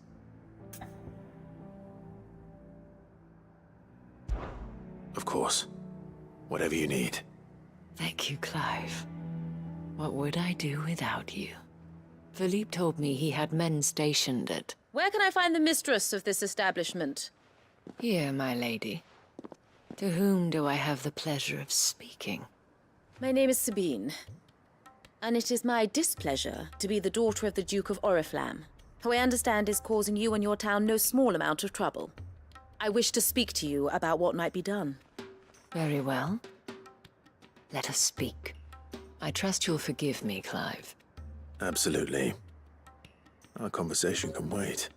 Please, proceed. As you know, My father is a most overbearing and supercilious man, and I join you in objecting to his every action. Indeed, I owe you my thanks for continuing to argue against his reckless plans. Yet I fear he is not one to be swayed by reason. No. He must be made to face the consequences of his actions. And who would make him do this? I would.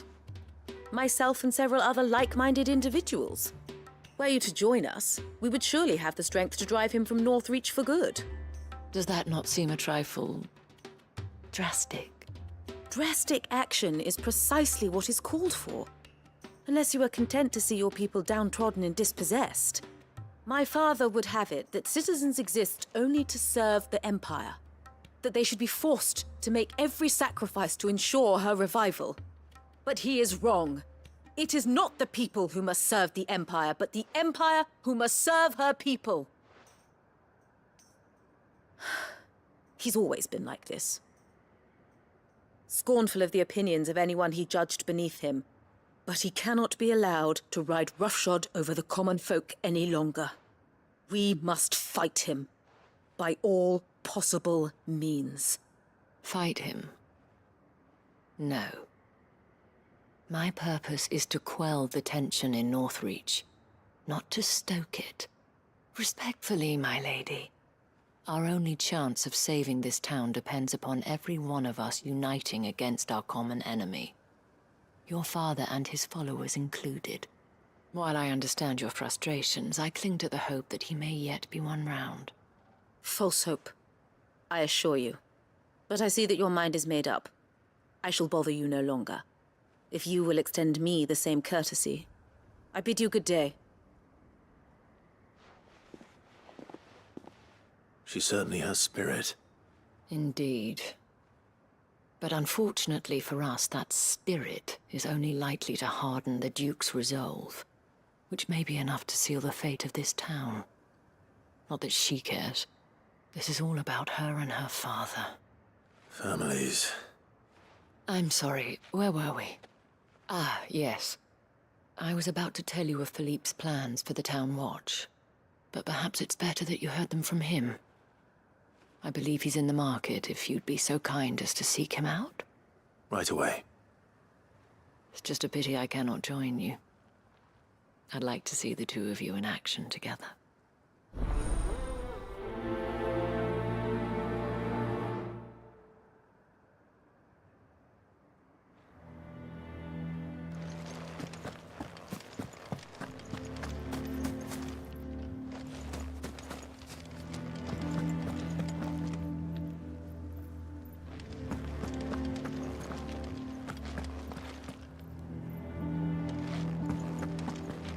Your town needs you.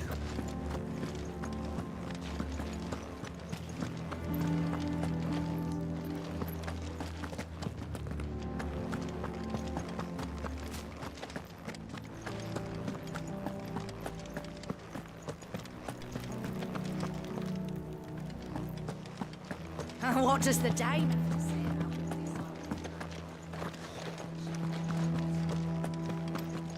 So you are content to abandon the people to their fates? I'm not abandoning anyone to anything.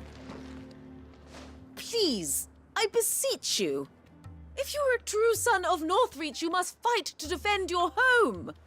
That's exactly what I am doing, milady. Or trying to, at least. The land is crawling with fiends, and someone has to keep watch. Even when our true enemy is hiding in the garrison? Fine. You're not the only able-bodied man in Northreach. Thank you so much for your help.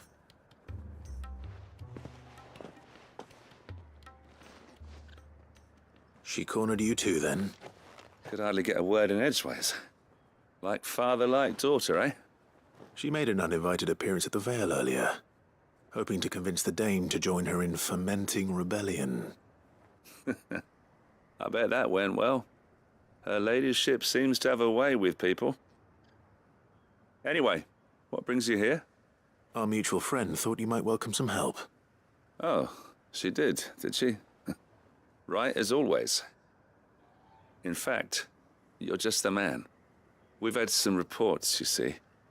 Sightings of, you know what. They're back. Seems that way. All over, too. We haven't been able to confirm anything yet, but if you're willing, you could go and see what's what. Right. Where should I look? You know Grieger's Weep? One of the sightings places them somewhere on its shores. I'm on my way. Thank you, Clive. I'll look into one of the other sightings. Let's rendezvous back here later.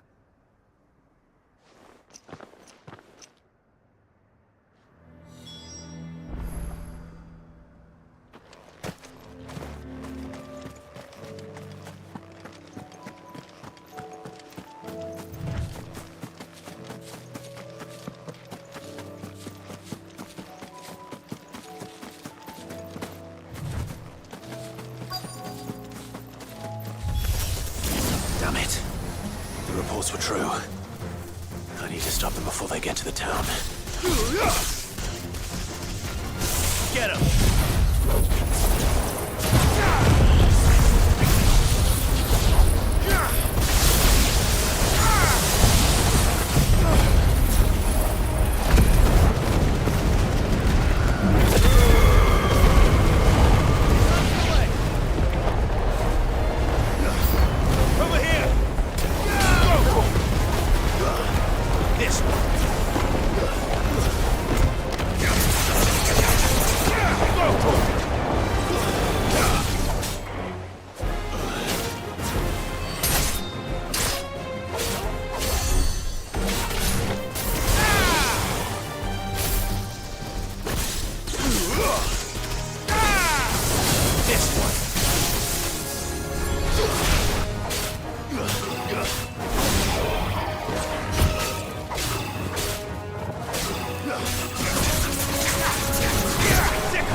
Nice try.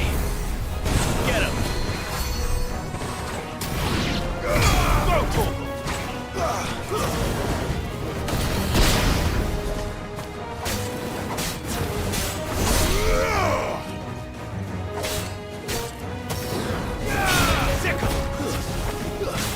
Stay down!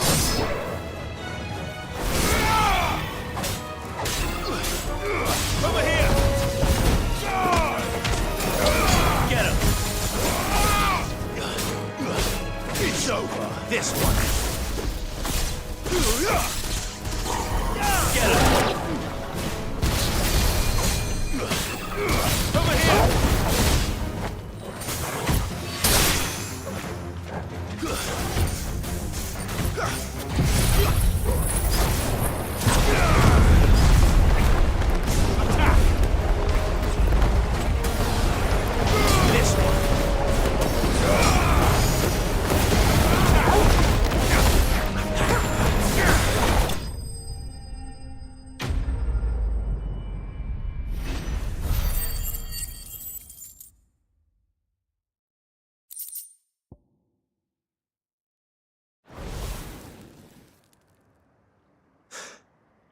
Call that a test, Ultima? Clive, it's me. You all right? I am. But it seems the reports were true. The thralls have returned. I dispatched the few that I found, though. Well, that's something, I suppose. But what were they doing south of town? They all came from the north last time. We might be able to fend off an attack from one side or the other, but from both?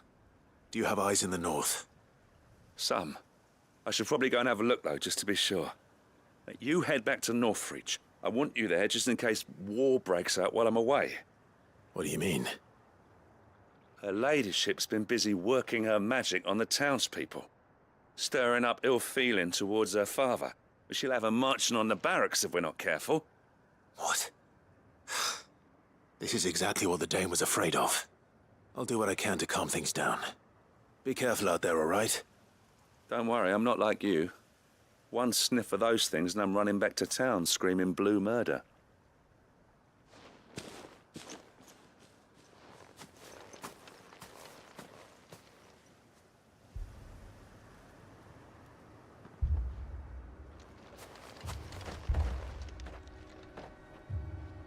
Do you not see, Father? The people of Northreach have given enough, and only a fool would ask for more. Listen to me, Sabine. Where would our people be without their country, hmm? The Empire is their sword and their shield. It is she that ensures they can live without fear. But now she teeters on the brink. Without their sword, how will the people fight? Without their shield, how will they protect their kin? Can the unarmed stand against the advancing hordes? No. But there is yet hope. A new shield, a new sword. A new empire. We can rebuild Sandbreck, just as Great Griga wills it. Perhaps we could, Father. But we don't want to. Not if it is built on the broken backs of the people. Please, let us not quarrel in the street. You must see that no good will come of this. Our fight is not with each other, but with the threat that draws ever closer to our gates. A threat that your sword has yet to rid us of, Your Eminence. You will hold your tongue, whore! You may have filled my daughter's head with your heresy, but I will not be corrupted. Corrupted? Your daughter's opinions are her own, as you would know if you had ever deigned to listen to her. At least I hope they are your opinions, and not posturing born of a family feud. Northreach deserves better than that. Northreach deserves better than you, Carla. Yes, I know who you are. The slut of Twinside who bedded a branded. Jealous, are you? That a woman might choose a bearer over a pious man of Griga. Clive! I met a swarm of thralls coming south from Oriflamme. Hundreds of them. Too many to count. Oh, fuck. No.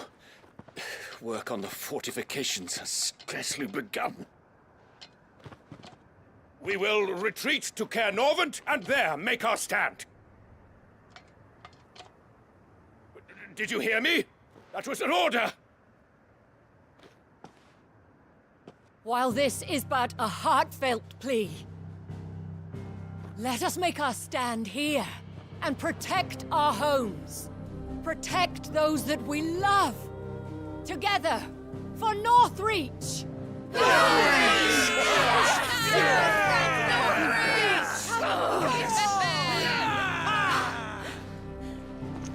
You heard the dame. What are we waiting for? Pikemen to the gates. Archers to the roofs. Quickly, come on!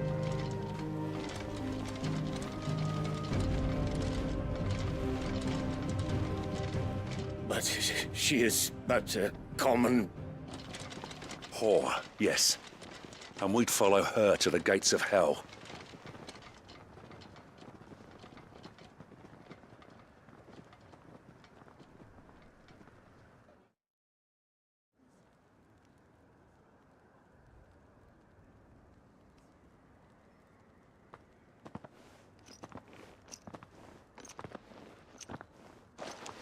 The men have their orders, and they look like following them. I got them spaced out at regular intervals. Whichever direction the thralls strike from, there'll be someone there to meet them. Thank you, Philippe. Rest assured the people will play their part. The herbalist has donated her stock of medicines to me. Should any of your men be injured, take them to the Vale. We'll see to them there. Thank you, milady. I will. I'll play my part too. You still won for numbers. Unlike the enemy. I only hope I can go some way to evening the odds. Philippe, can I leave the south in your hands? I doubt the thralls by the lake were the last of their number. Of course. I'll lead a party down that way so we don't get taken by surprise. What about you? I'll make my way up the road to Oriflamme. I fought a few of these things. And while I can't promise to hold them all back, I should be able to thin the herd. All right. But take care. Thank you. Both of you. You can thank us when it's over. Till then, madame.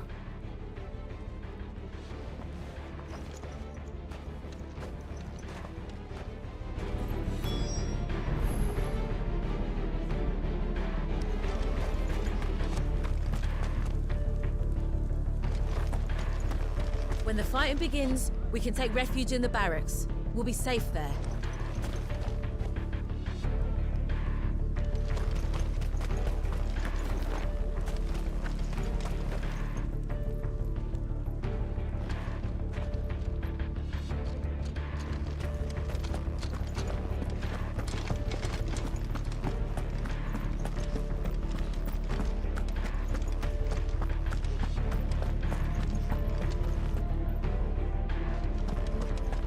We can help with the wounded.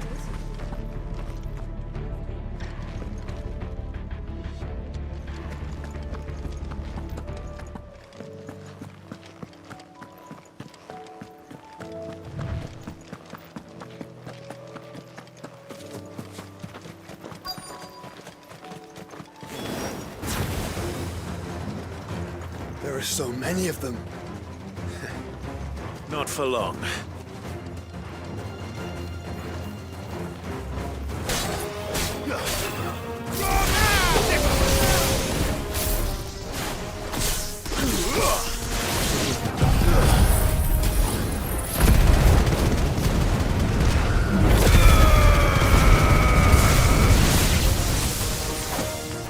Is it over? No. It's only just begun.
That looks to be the last of them. I wonder how the others fared. Better hurry back to town. Come on, Torgal.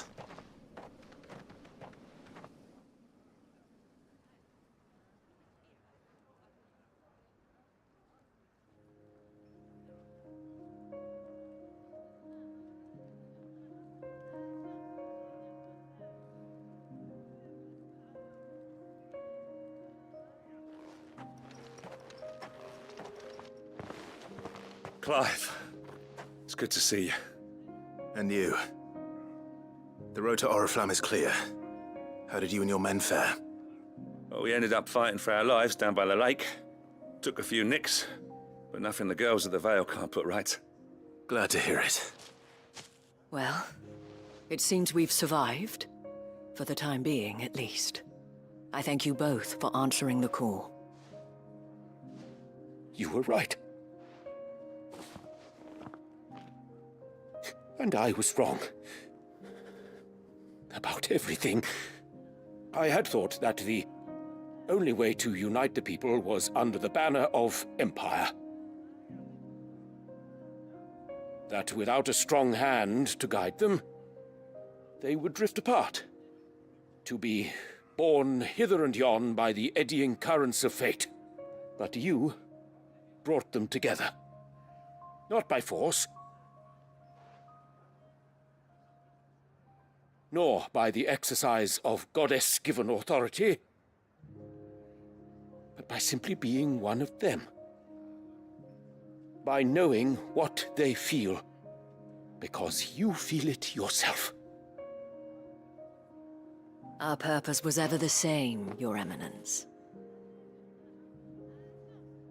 You were merely distracted by a loftier vision of empire and glory, while our eyes beheld matters closer to home. You have the right of it again, as did you, Sabine. His Radiance said it himself. Sanbreque is naught without her citizens. I forgot that, and I am sorry. I'm sorry too, Father. I should never have taken things so far. I only wanted you to understand how the people felt. How I felt. But my anger got the better of me. Do not blame yourself, my dear. This was my doing. I should have listened to you. To all of you. Your Eminence, your Ladyship, I do not doubt that you came here with the best of intentions. But I believe the same could be said of us all. We all want safety, security, prosperity. Not just for Northreach, but for the entire realm. And we may yet achieve it. If only we work together. Will you join us in this? Yes. We shall. Thank you, Your Eminence. Now that that is settled, I must go and see to the wounded. The Vale's doors are always open to any soldier in need of relief. And today there are more than ever before.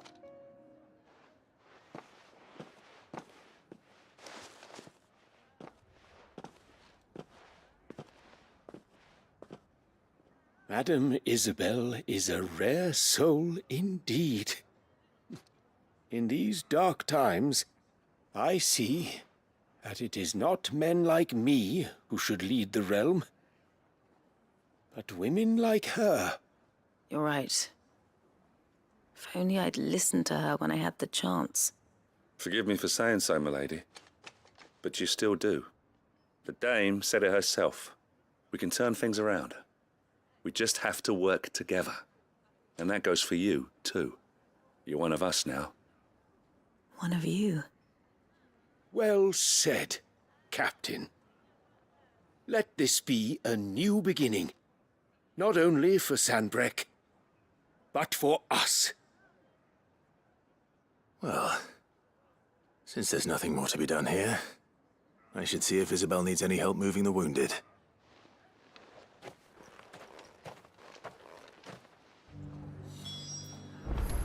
Can we get you anything?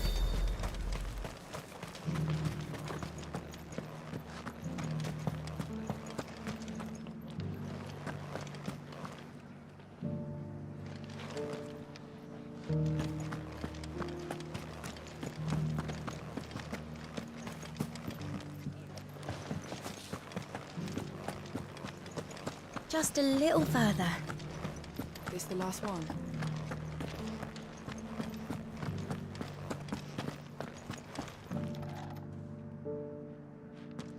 How goes the treatment of the wounded?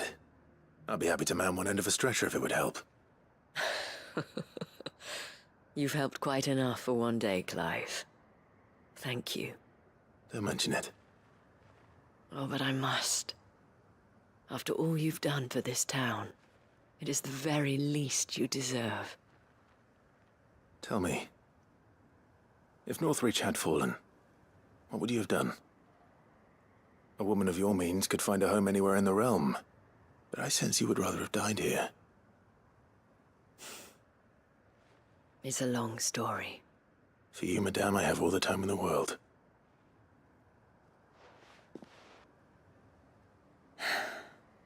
Very well. Long ago, I had a life in the Crystalline Dominion. I was Carla then, courtesan to the nobility. So sought after was I that it was only they who could afford my time. Alas, those halcyon days were not to last. For naive as I was, I fell in love with a bearer. He was my master's guard, the gentlest man I have ever known. After they discovered us together, he was whipped bloody and forbidden from ever looking at me again. And so we fled. Not that we had anywhere to flee to. We wandered, aimless and starving, half dreading, half praying that the next day would be our last. Until we found ourselves here, in Northreach. It was the Veil that took us in, that fed us, clothed us, and healed our hurts.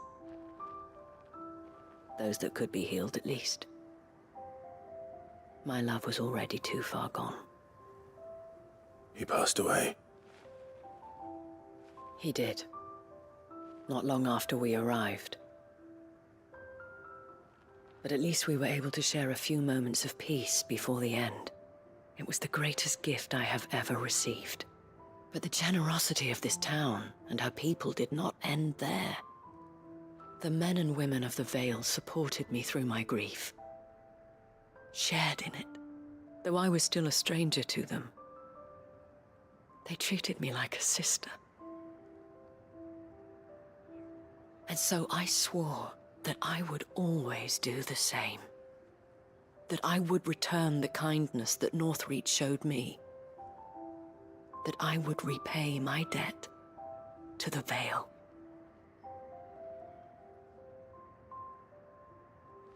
Thank you, Isabel, for sharing this with me.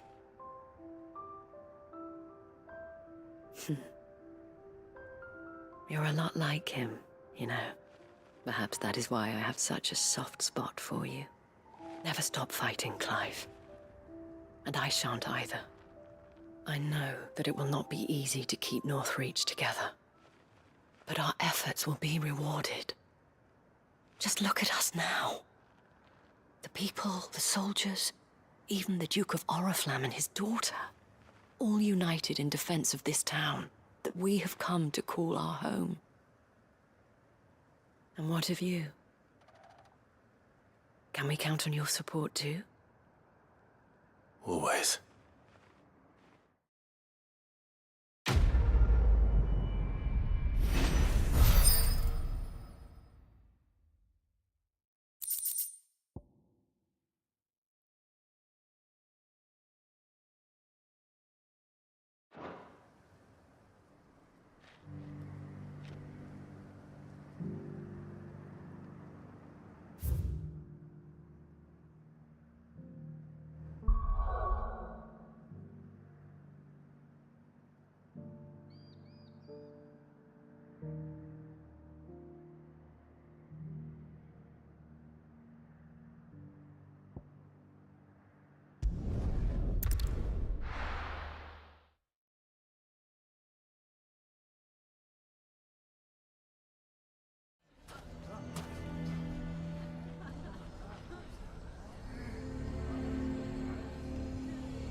Why didn't he tell us?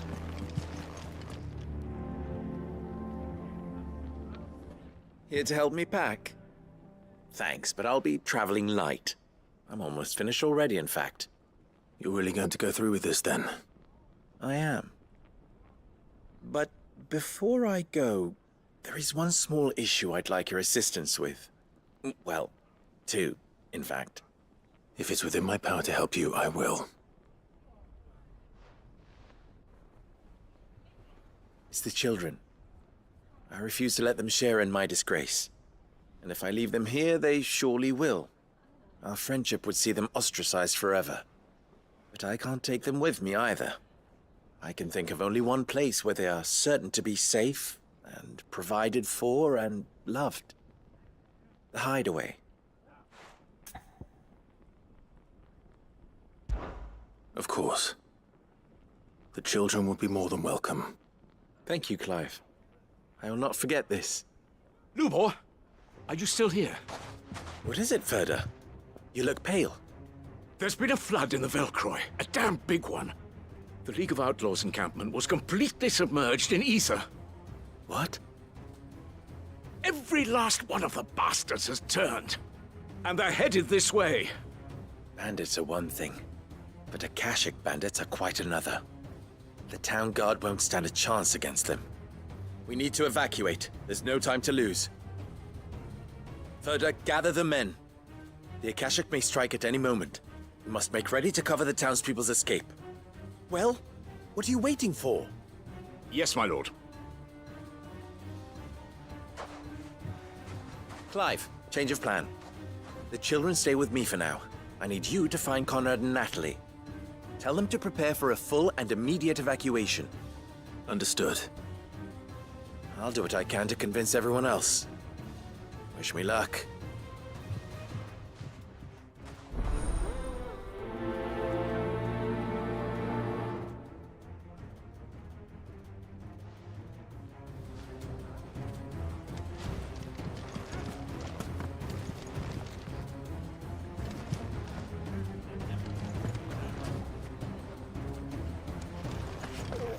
You have to listen to me. Why do they always have to make such a fuss outside? It's driving away our customers. Huh? What's the commotion? That's... Ah, it's you. What do you want, Lord Underhill? To pass on an important message. There's been an ether flood out in the Velcroy. The camp where the so-called League of Outlaws were gathering has been swallowed. They're no longer just bandits. They're Akashic now, and they could be here at any moment. You need to begin preparing for a full-scale evacuation right away. Oh, do we? And who was it who gave you this disturbing news, might I ask? Lubor, perhaps? The man spreading the same poison out in the square as we speak. You may believe his lies, my lord, but we know better. But why would he lie about something like this? Some twisted attempt at revenge, perhaps. If he had not been unmasked, he may well have been elected our leader. A great honor for one of his kind. One he might well feel aggrieved at having been denied. Lord Underhill, forgive me, but it has become all too evident where your sympathies lie. Lubor cannot be trusted, and neither, therefore, can you. You may not trust me, but for the sake of your people, ask yourselves if there is any chance that this is true. There isn't. You can be certain of that. Now be off with you. You're making a mistake. It's no use. Words will not move them. Then we must find another way to ensure Dalamel's survival. You're right. Let's speak to Lord Ferda.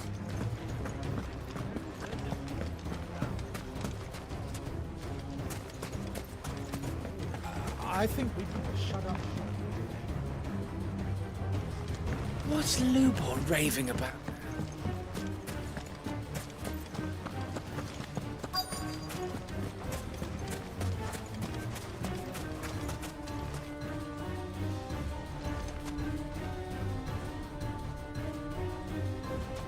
Lord Ferda. Sid, what's wrong? I went to warn Conrad and Natalie about the Akashic, but they wouldn't listen. They've convinced themselves that nothing Lubor says can be trusted. The bloody fools. Which means the town guard can't be counted on for support. But I can. If there's anything I can do to help you defend Dalamil, you only have to ask. I appreciate it. Sid! Further!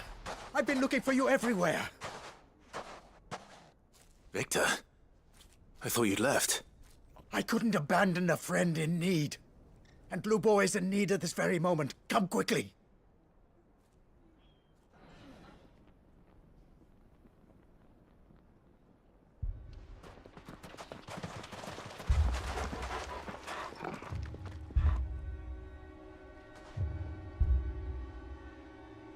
You have to believe me! The Akashic are coming! They don't eat, they don't sleep, they don't tire, and they don't care who they kill. They're unlike anything that's come before. There will be no parley, no mercy granted! We may have saved the town once, but this is different. I do not ask that you forgive me, but please, believe me, if you do not run, you will die. You will all fucking die!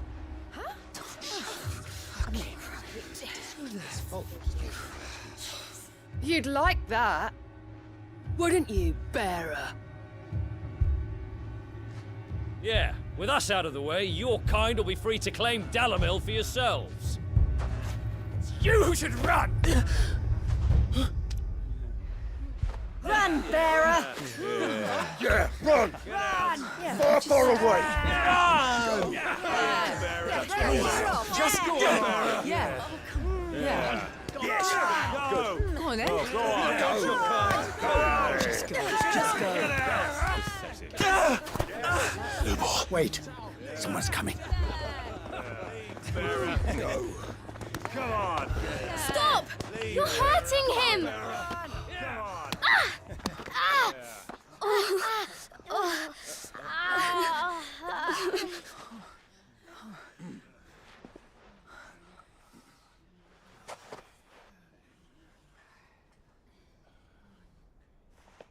What did Lubor ever do to you? He solves all your stupid problems and he keeps all of you safe. You know there's nothing he wouldn't do for this town. Who was it who made that cleaver you use every day, Conrad? And what about your counting table, Natalie? Who fixed that? Whose men make sure the streets are clean so all your boots don't get dirty? Who spends all day, every day making sure things run smoothly round here? And none of you ever say thank you. Ever. But did Lubor ever complain? Well, does he ever stop smiling? He keeps this whole place going. And you act like it doesn't even exist. You shouldn't die.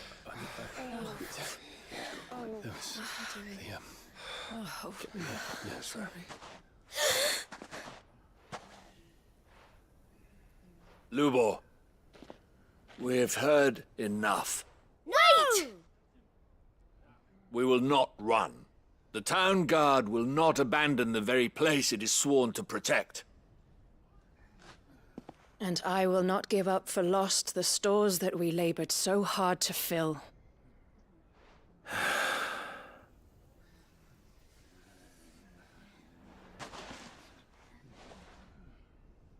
So tell us, how do you propose we deal with these Akashic of yours?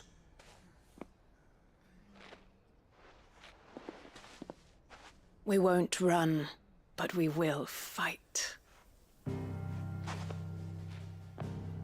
All right, then.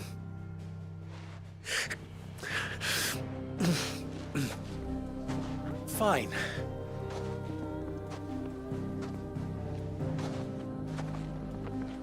Gather round if you don't want to die.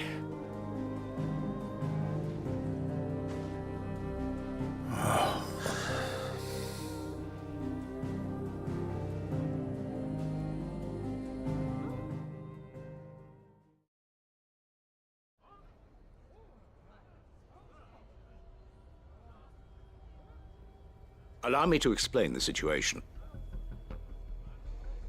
The ether flood occurred near the village of Cheratina, deep in the Velcroy. The place had been abandoned for years, until the League of Outlaws decided to make it their base of operations. Now they're all turned, and if the scouts' reports are correct, heading in this direction. They are mindless monsters, driven only by hate and rage, and they are utterly unpredictable. With the bandits, we at least knew how and where they were likely to attack. When these creatures come, Dalamil will have the bitterest fight it has ever faced on its hands. The town guard will muster at the north gate. The rest of us will take the south. Both forces will provide men to serve as scouts and messengers, ready to spread word of the size and nature of the Akashic Force as soon as it is spotted. And as soon as it has been, we will converge on its position and see that it is driven back from Dalamil at all costs. Conrad, can I count on the support of the town guard? Always. I leave the selection and coordination of the messengers in your hands, Victor. And the command of our men in yours, Ferda.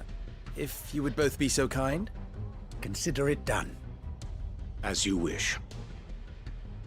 Natalie, I would ask that you and your people have the townsfolk barricade themselves inside the bathhouse. And tell the merchant not to waste time securing anything beside the essentials. Preserving life is our one and only concern. As long as we survive, it doesn't matter what trinkets we might lose. Our riches can be regained. And if anyone doubts that, let it be known that the Briar's Kiss stands ready to cover any losses. Very well. I shall tell them. Where do I fit into this plan? Where else but the most perilous place of all? I would like you to travel to the home of our erstwhile League of Outlaws, Cheratina itself. The main host is most likely still there, and Dalamil will not be safe until it is eradicated, root and branch. A little gardening. How pleasant. I doubt it. I have a feeling these weeds will be particularly stubborn. Luckily, so am I. So you are. All right then, we all know what we have to do. Now it's simply a matter of doing it. For Dalamil.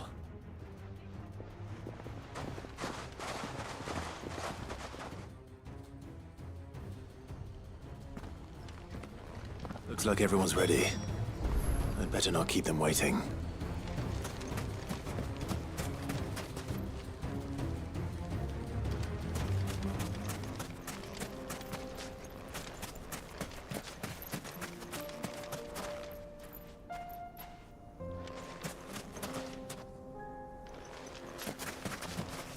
Good.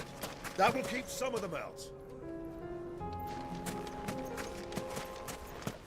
Stay Any close to the man front sighting line. an Akashic is to raise the alarm immediately.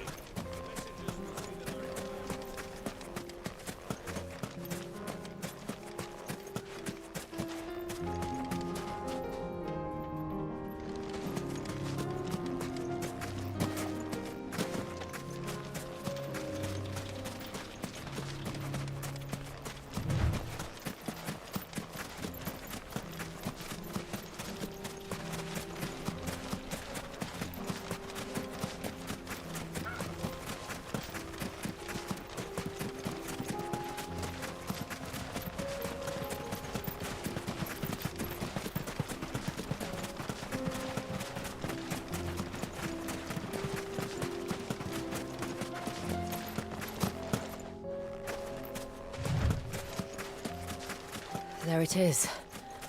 The flood. But what's waiting for us inside?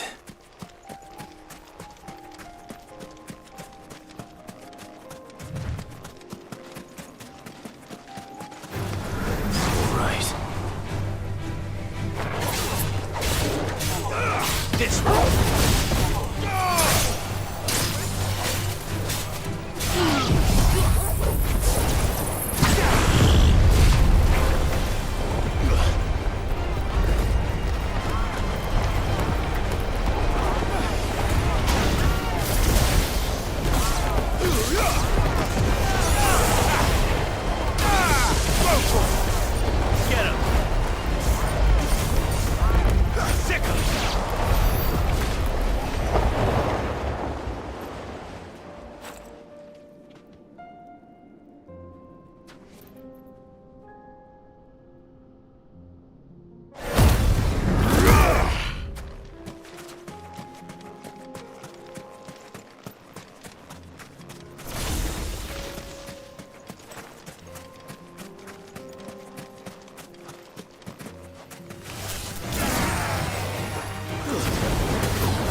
can't leave a single one alive.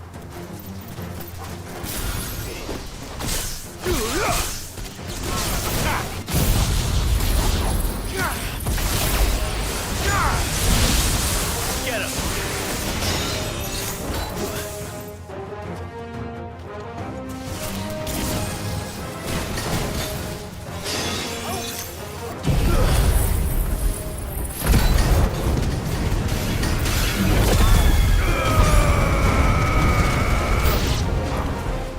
Over here!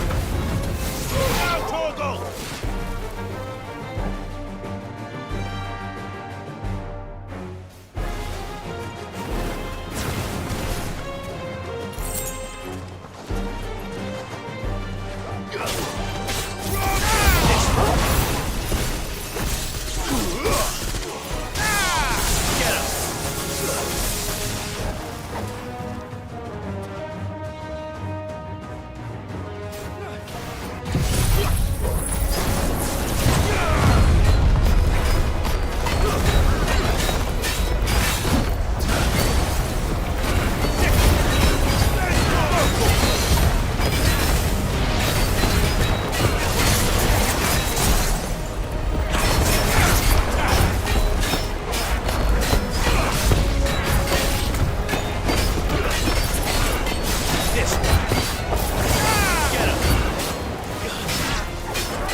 The League is disbanded. I should get back to Dalimil and see how the others fared.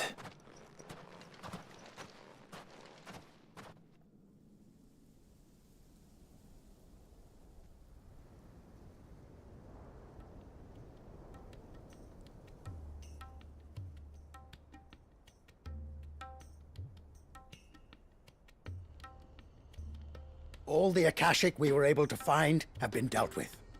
Seems that might be the last of them. Last of them here, perhaps. Lubor, Sir Clive has returned. Clive! What news from Charatina? It's done. Root and branch. I knew you wouldn't let me down. Thank you, my lord. Friends, the Horde has been driven back. The Akashic have been defeated. And we need not fear the arrival of any more, thanks to Clive. Victory is ours. We bloody did it! We saved Dalimil. Lubor, allow me to apologize. After all you have done for this town, we should never have doubted you. But we did. And for that we are truly sorry. We only hope that you can forgive us. We need you, Lubor. Dalimil needs you. So, if you would still like to be considered for the position of mayor, you have our backing. You do remember that I'm a bearer, don't you? We do. But that is not a stain on your character. It is a stain on ours. We thought only of what we perceived bearers to be, not what you truly are. The man who saved Dalimil twice over. I see. But I will only accept your proposal on 2 conditions. Name them. Firstly, that you will both do everything in your power to rally your people to my cause. If the Town Guard and the Merchants League do not accept my leadership, it will be doomed from the start. Unity is the key to defending Dalimil, and I do not doubt that we shall need to call on our combined strength again. When that time comes, I will expect us all to pull together, just as we did today. Of course. You have our word. And secondly, you will accept that if I am to lead you, the mistreatment of bearers must end here in Dalimil. Any bearer within our walls shall be afforded the same rights as any other citizen. They will not be judged by what they are, but who they are. As we failed to do, and came so close to losing everything. We agree to your conditions. And we have only one in return. That you continue to work for the good of Dalimil, as you always have. Condition accepted. Well then, it seems my mayorship is all but confirmed. Do I get some sort of special hat?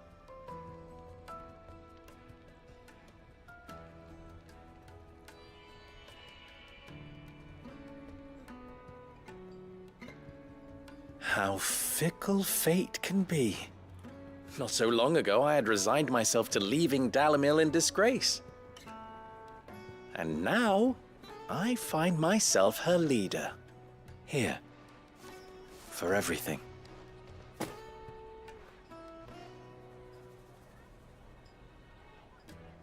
Lubo, about the children. Fear not, you are of course relieved of your responsibility. I would sooner face another horde of Akashic than see them brought up as outlaws. I'll make sure they're safe here. I don't doubt that you will. And not just the children, but everyone in Dalimil. I'll do my best. Can't have all your hard work going to waste.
Lord Marquis, if you have a moment. What is it, Cyril? One of our brethren lately journeyed across the strait in order to pursue a new avenue of inquiry in our ongoing investigation. He sent an owl some while ago, but we have heard naught from him since. Was he surveying another fallen ruin? No. The object of his study was a savior cult that has arisen in Ash in recent years. We believe it may have some connection to the Circle of Malleus, an ancient religion that worshipped Ultima as its god. By gaining an understanding of this new faith, we hoped to learn more of the Circle's original beliefs. And so you sent one of your brothers to Ash? A continent teeming with orcs and Akashic? Fully cognizant of the risks, yes. I entrusted the mission to one of the most able of our order, the Third Chair, a master of the arts of combat and survival both. Though he has been silent for some days now, I have thus far refrained from sending any others in search of him, lest they be lost in turn. Yet, it seemed only right to inform you of the situation, given your unique experience of the perils of Ash. For as you so earnestly advised me, it would not do to abandon a man to his fate, when he might yet be saved.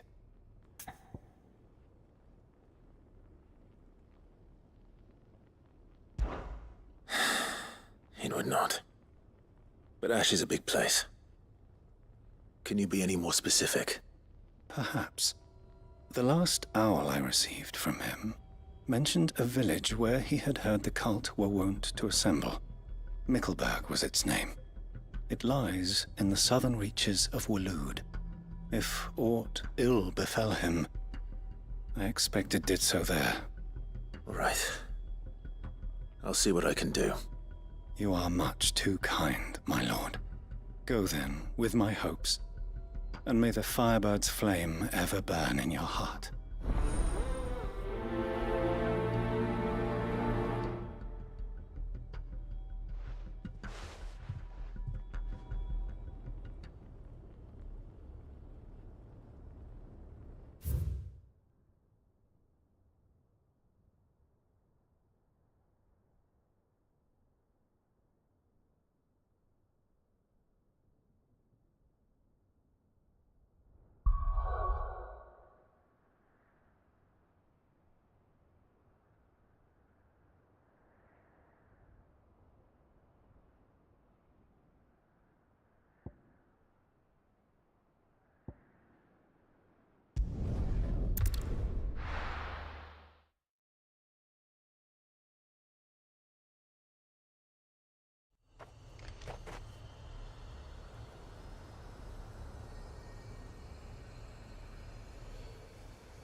This one. Stay down.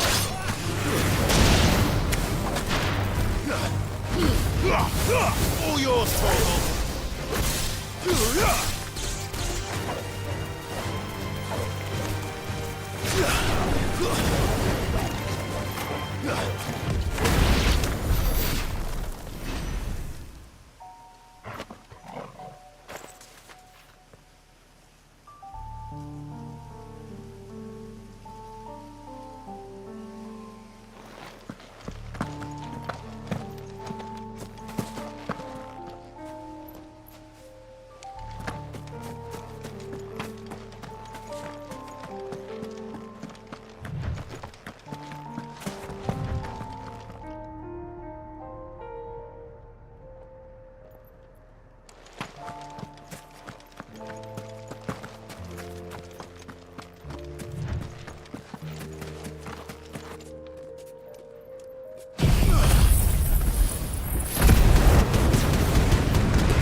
this be Mickleburg?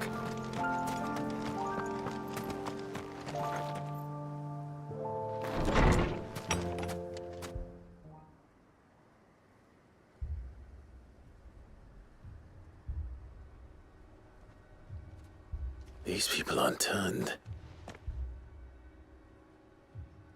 And the village seems safe enough at least.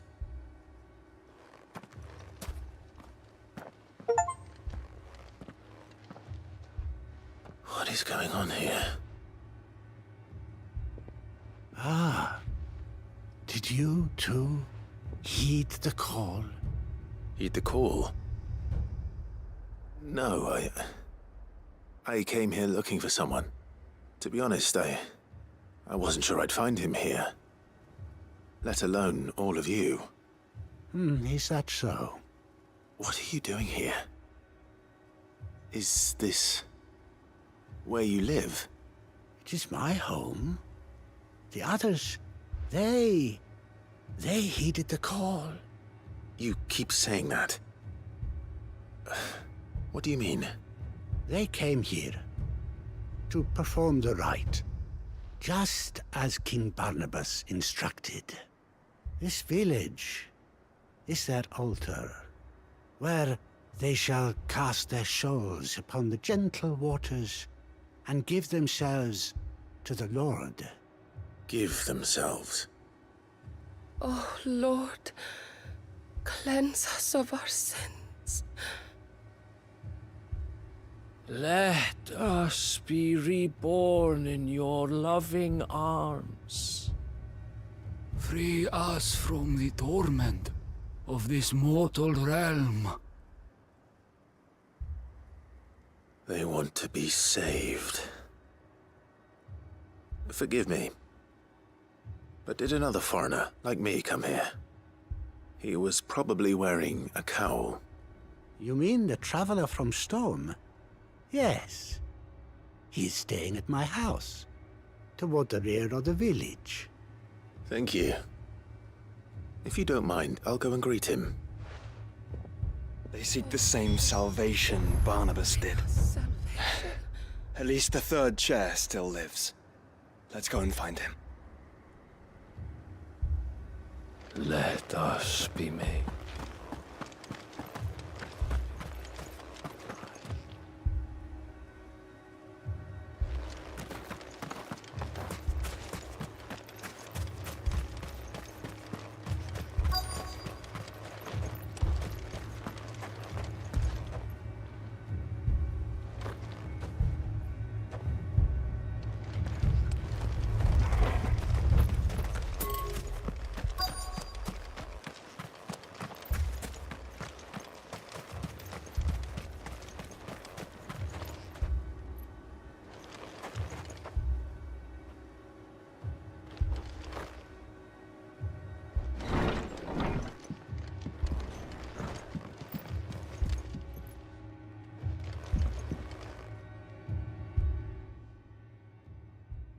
Excuse me. Are you with the Undying? I am. And so it would appear, are you? Lord Rosfield, if I am not mistaken. That's right. And you must be the third chair.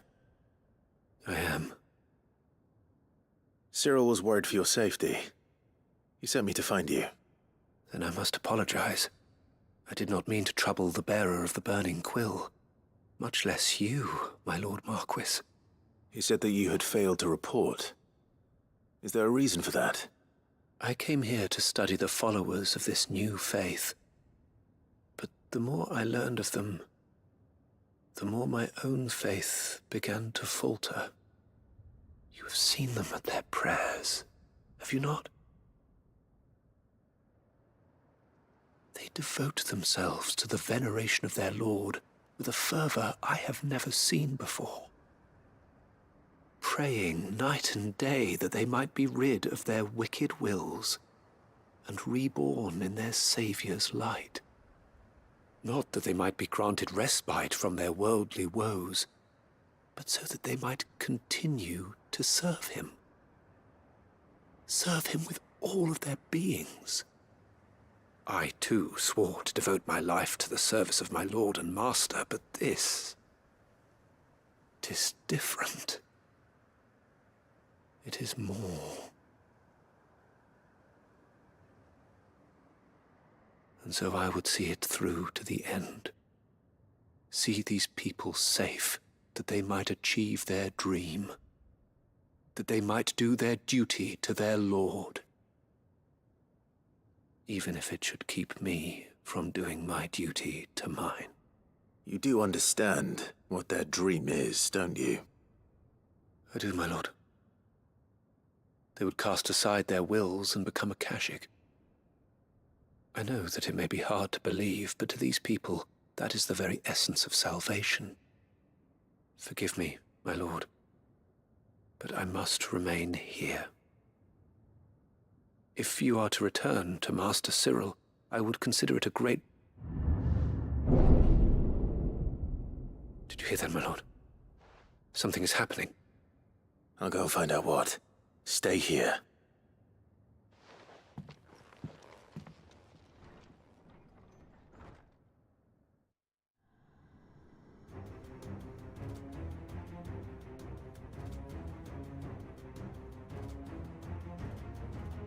Beneath the flood.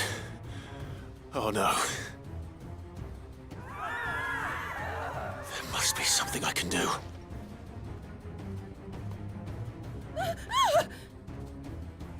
Echoes as well. Found her.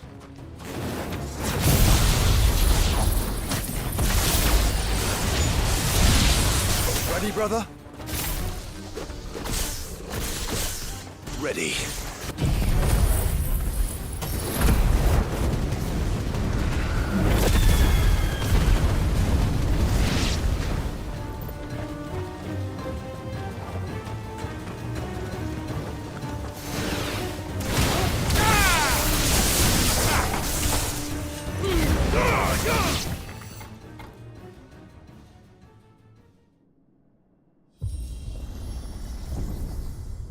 What now?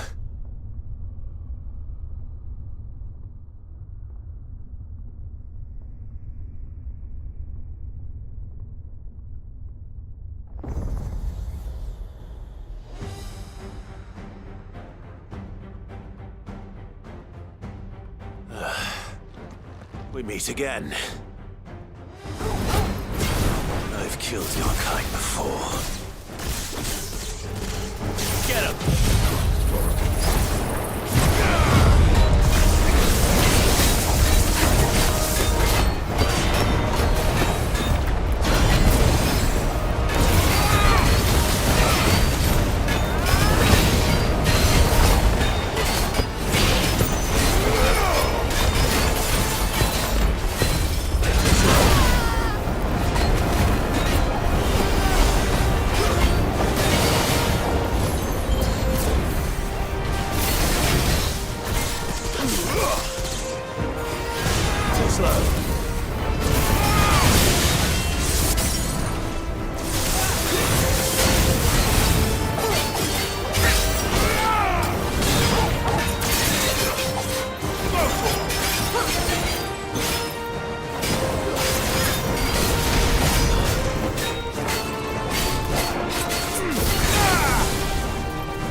this one!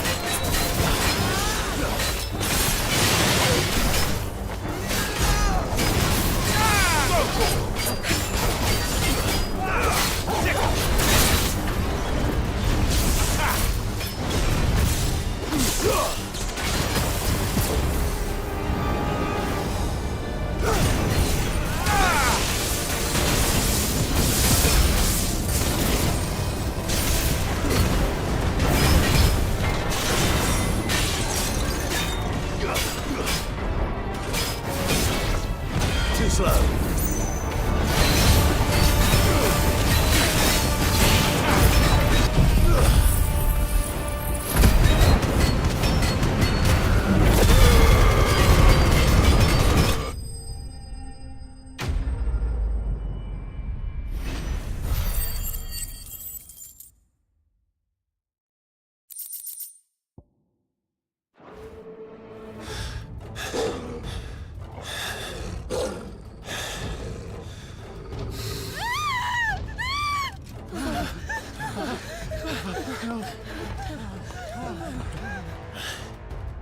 Damn it!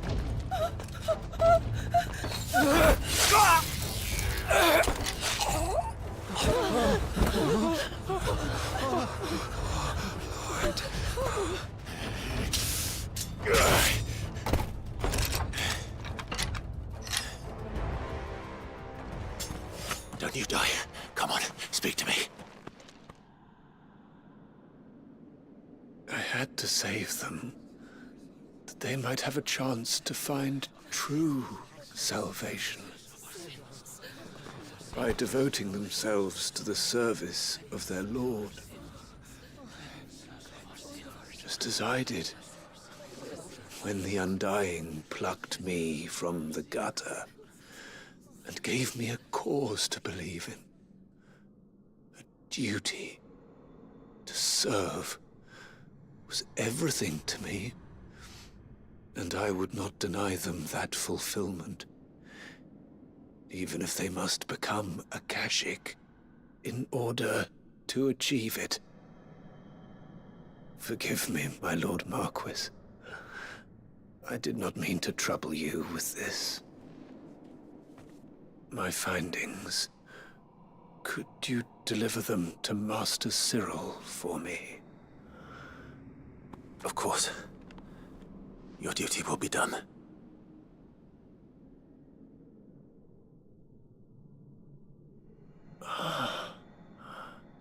Look, my lord.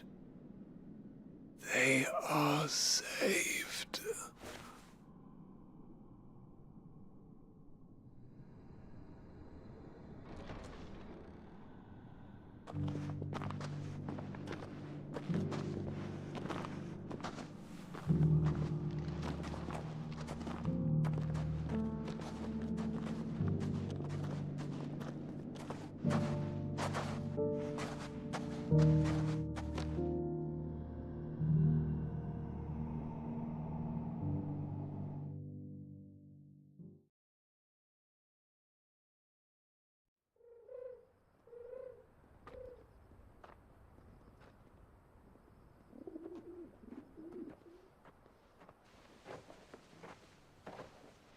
They are saved. Founder. I should get this report to Cyril.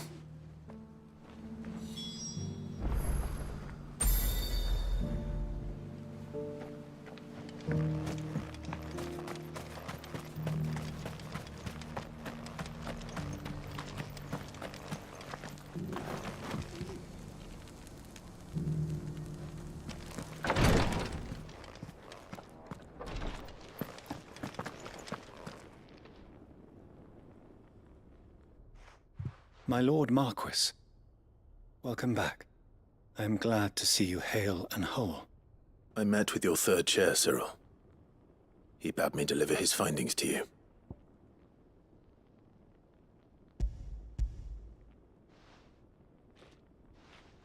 Thank you, my lord. He remained in Ash? He died protecting the villagers from an echo. I buried him in Mickelberg. I'm sorry that I couldn't save him.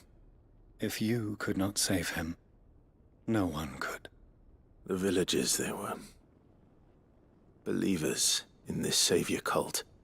They prayed to their god that they might be unburdened of their wills. Then an ether flood came, and their wish was granted. Your brother sacrificed himself that they might live, even knowing that that life was death by another name. Then he perished defending liberty. A hero's end. For the right to choose how one dies is no less sacred than the right to choose how one lives. Sid would agree. He wanted to build a world where people could die on their own terms. A noble ambition. To die for one's cause is the most perfect expression of one's faith. It matters not how misguided others might judge one's decision to be, only that the decision is one's own. We live according to the teachings of our order. We believe in them, we protect them, and yes, we die for them. For better or worse, that is our creed.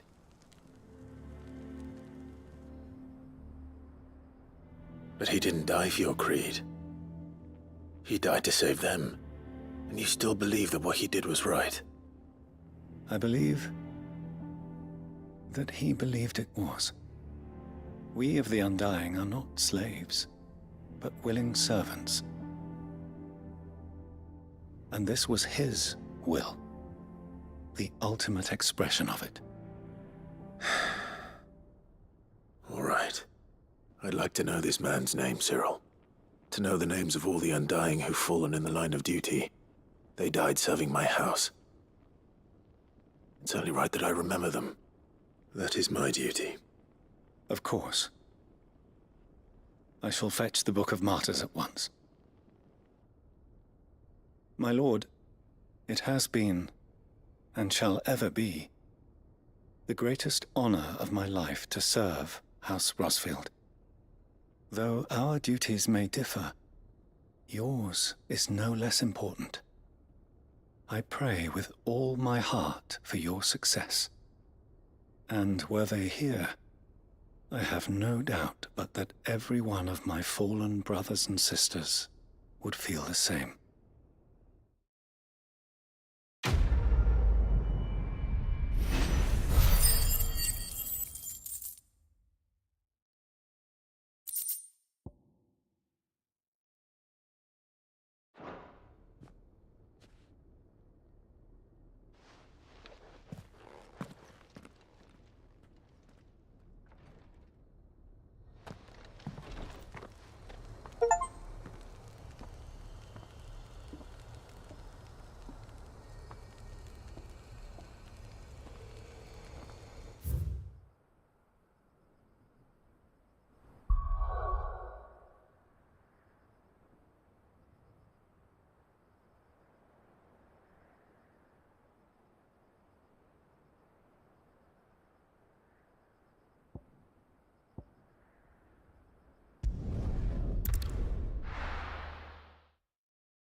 First the skies, then the crystal. What next? The advent of the... What do I owe the honor?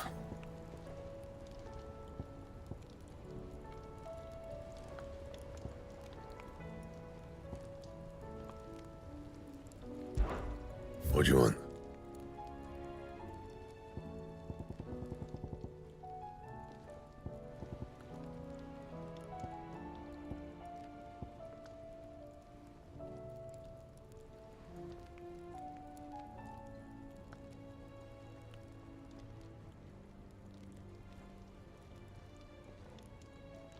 And?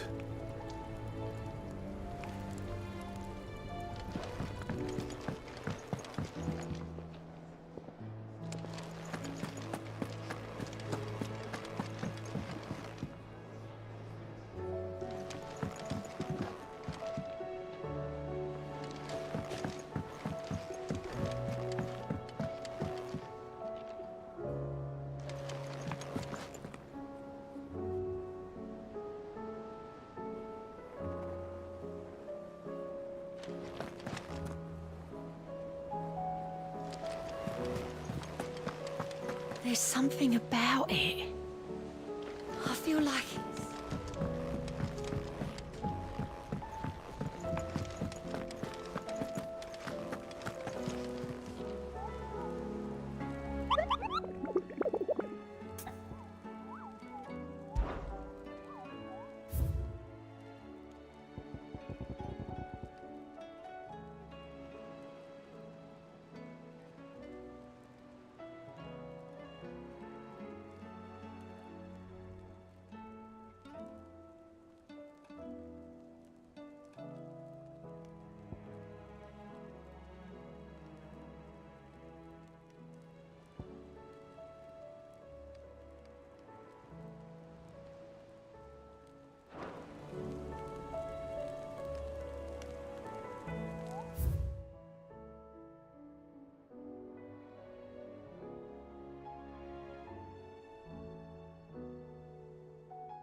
Welcome to the Patron's Whisper.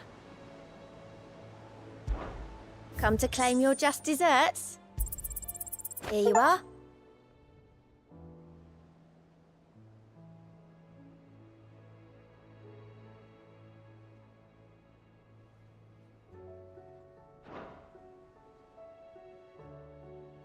Best of luck out there, Sid.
And how might I help you, Gary?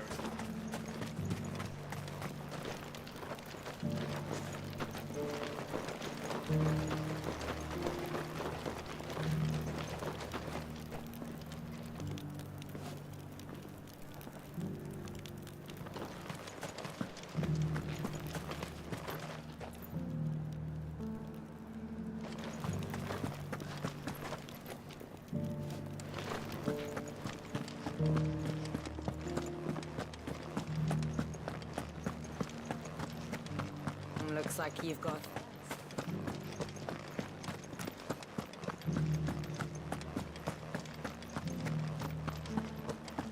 I haven't seen any of those.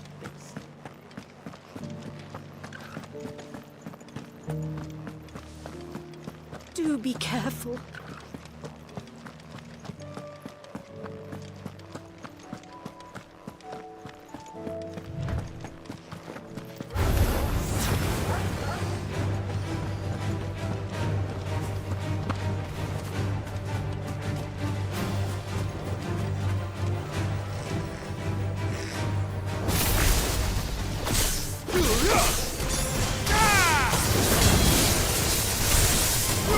This one.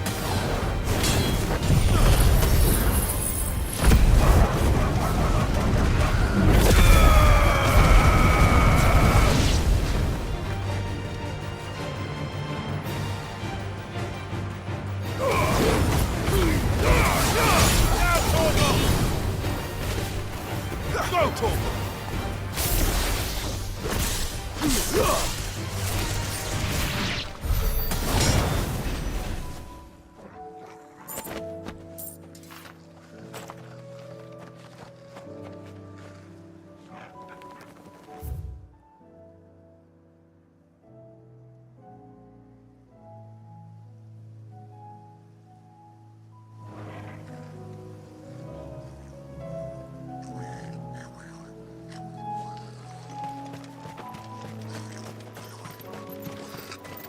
Careful.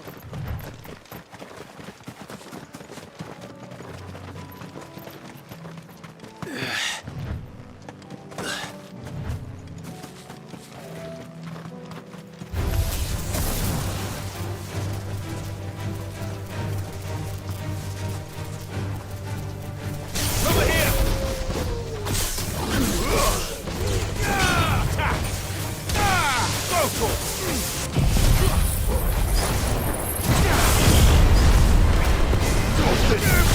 Go, Torgo!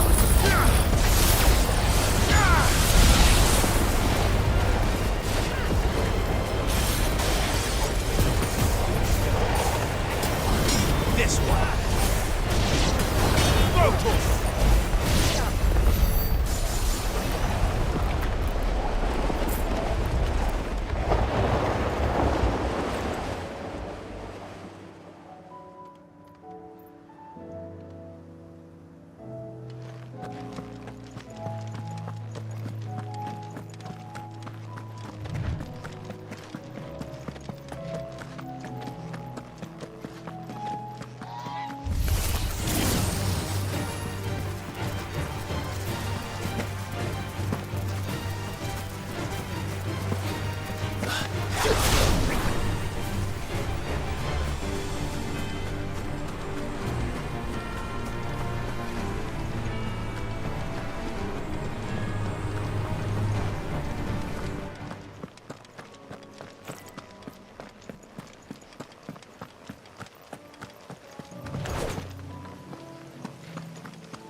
One who drove His Highness to madness!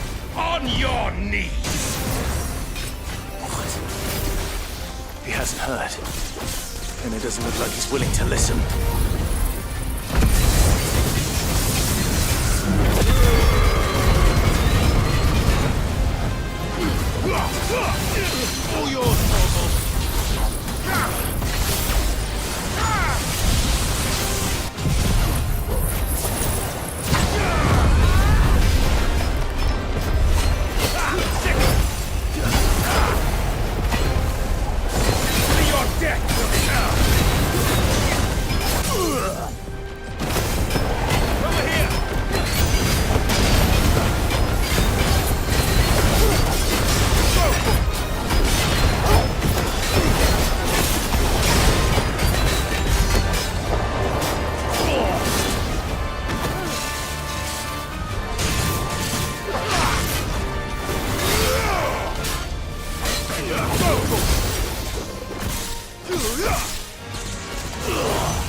slow.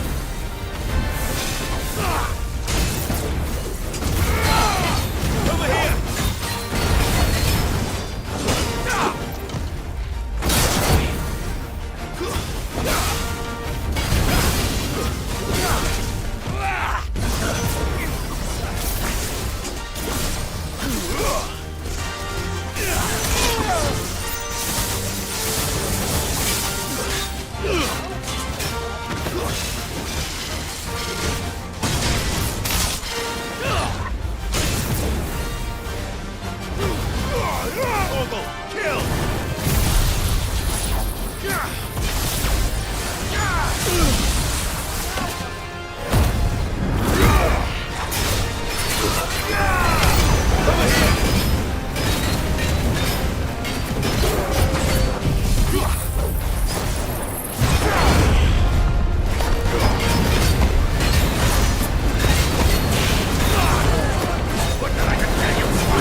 Damn it.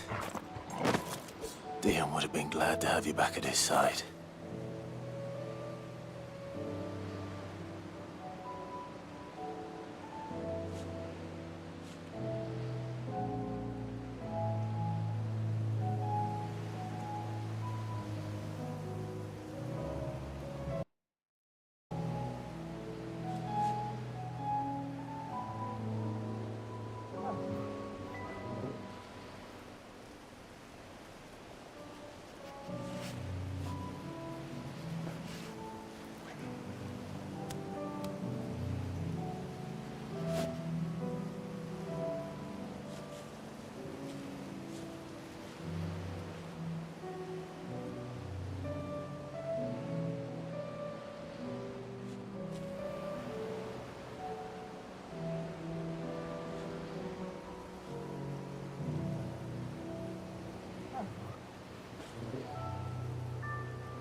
Better already.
Get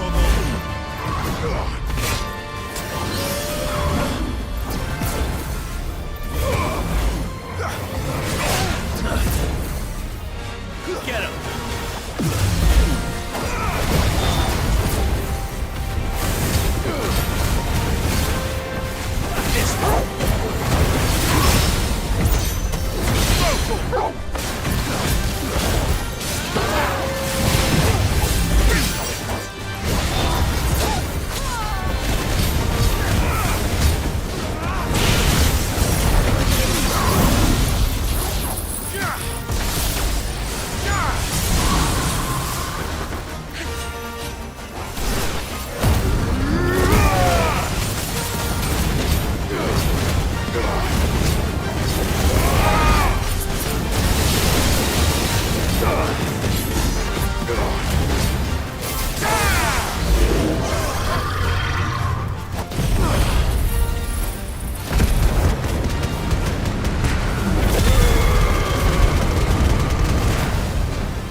these things.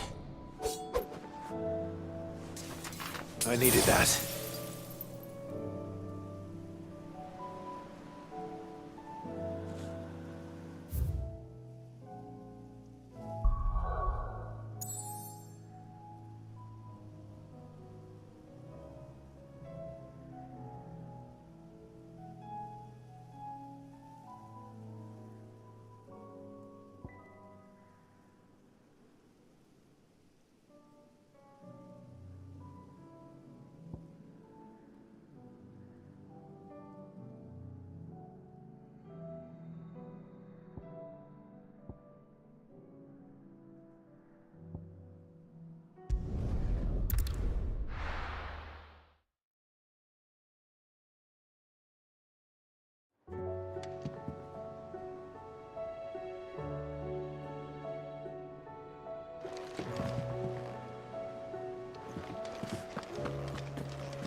You're not from the forest.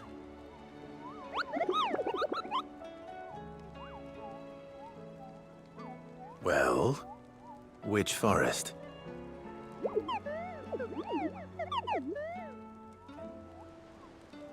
Then what were you going to tell me?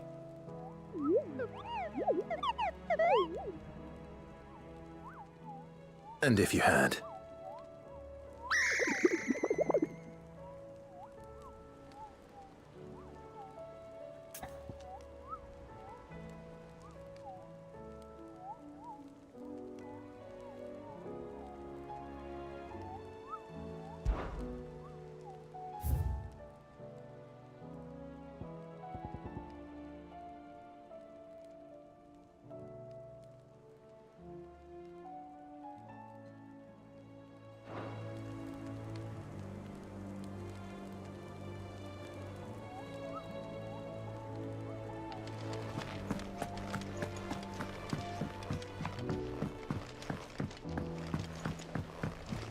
There's something about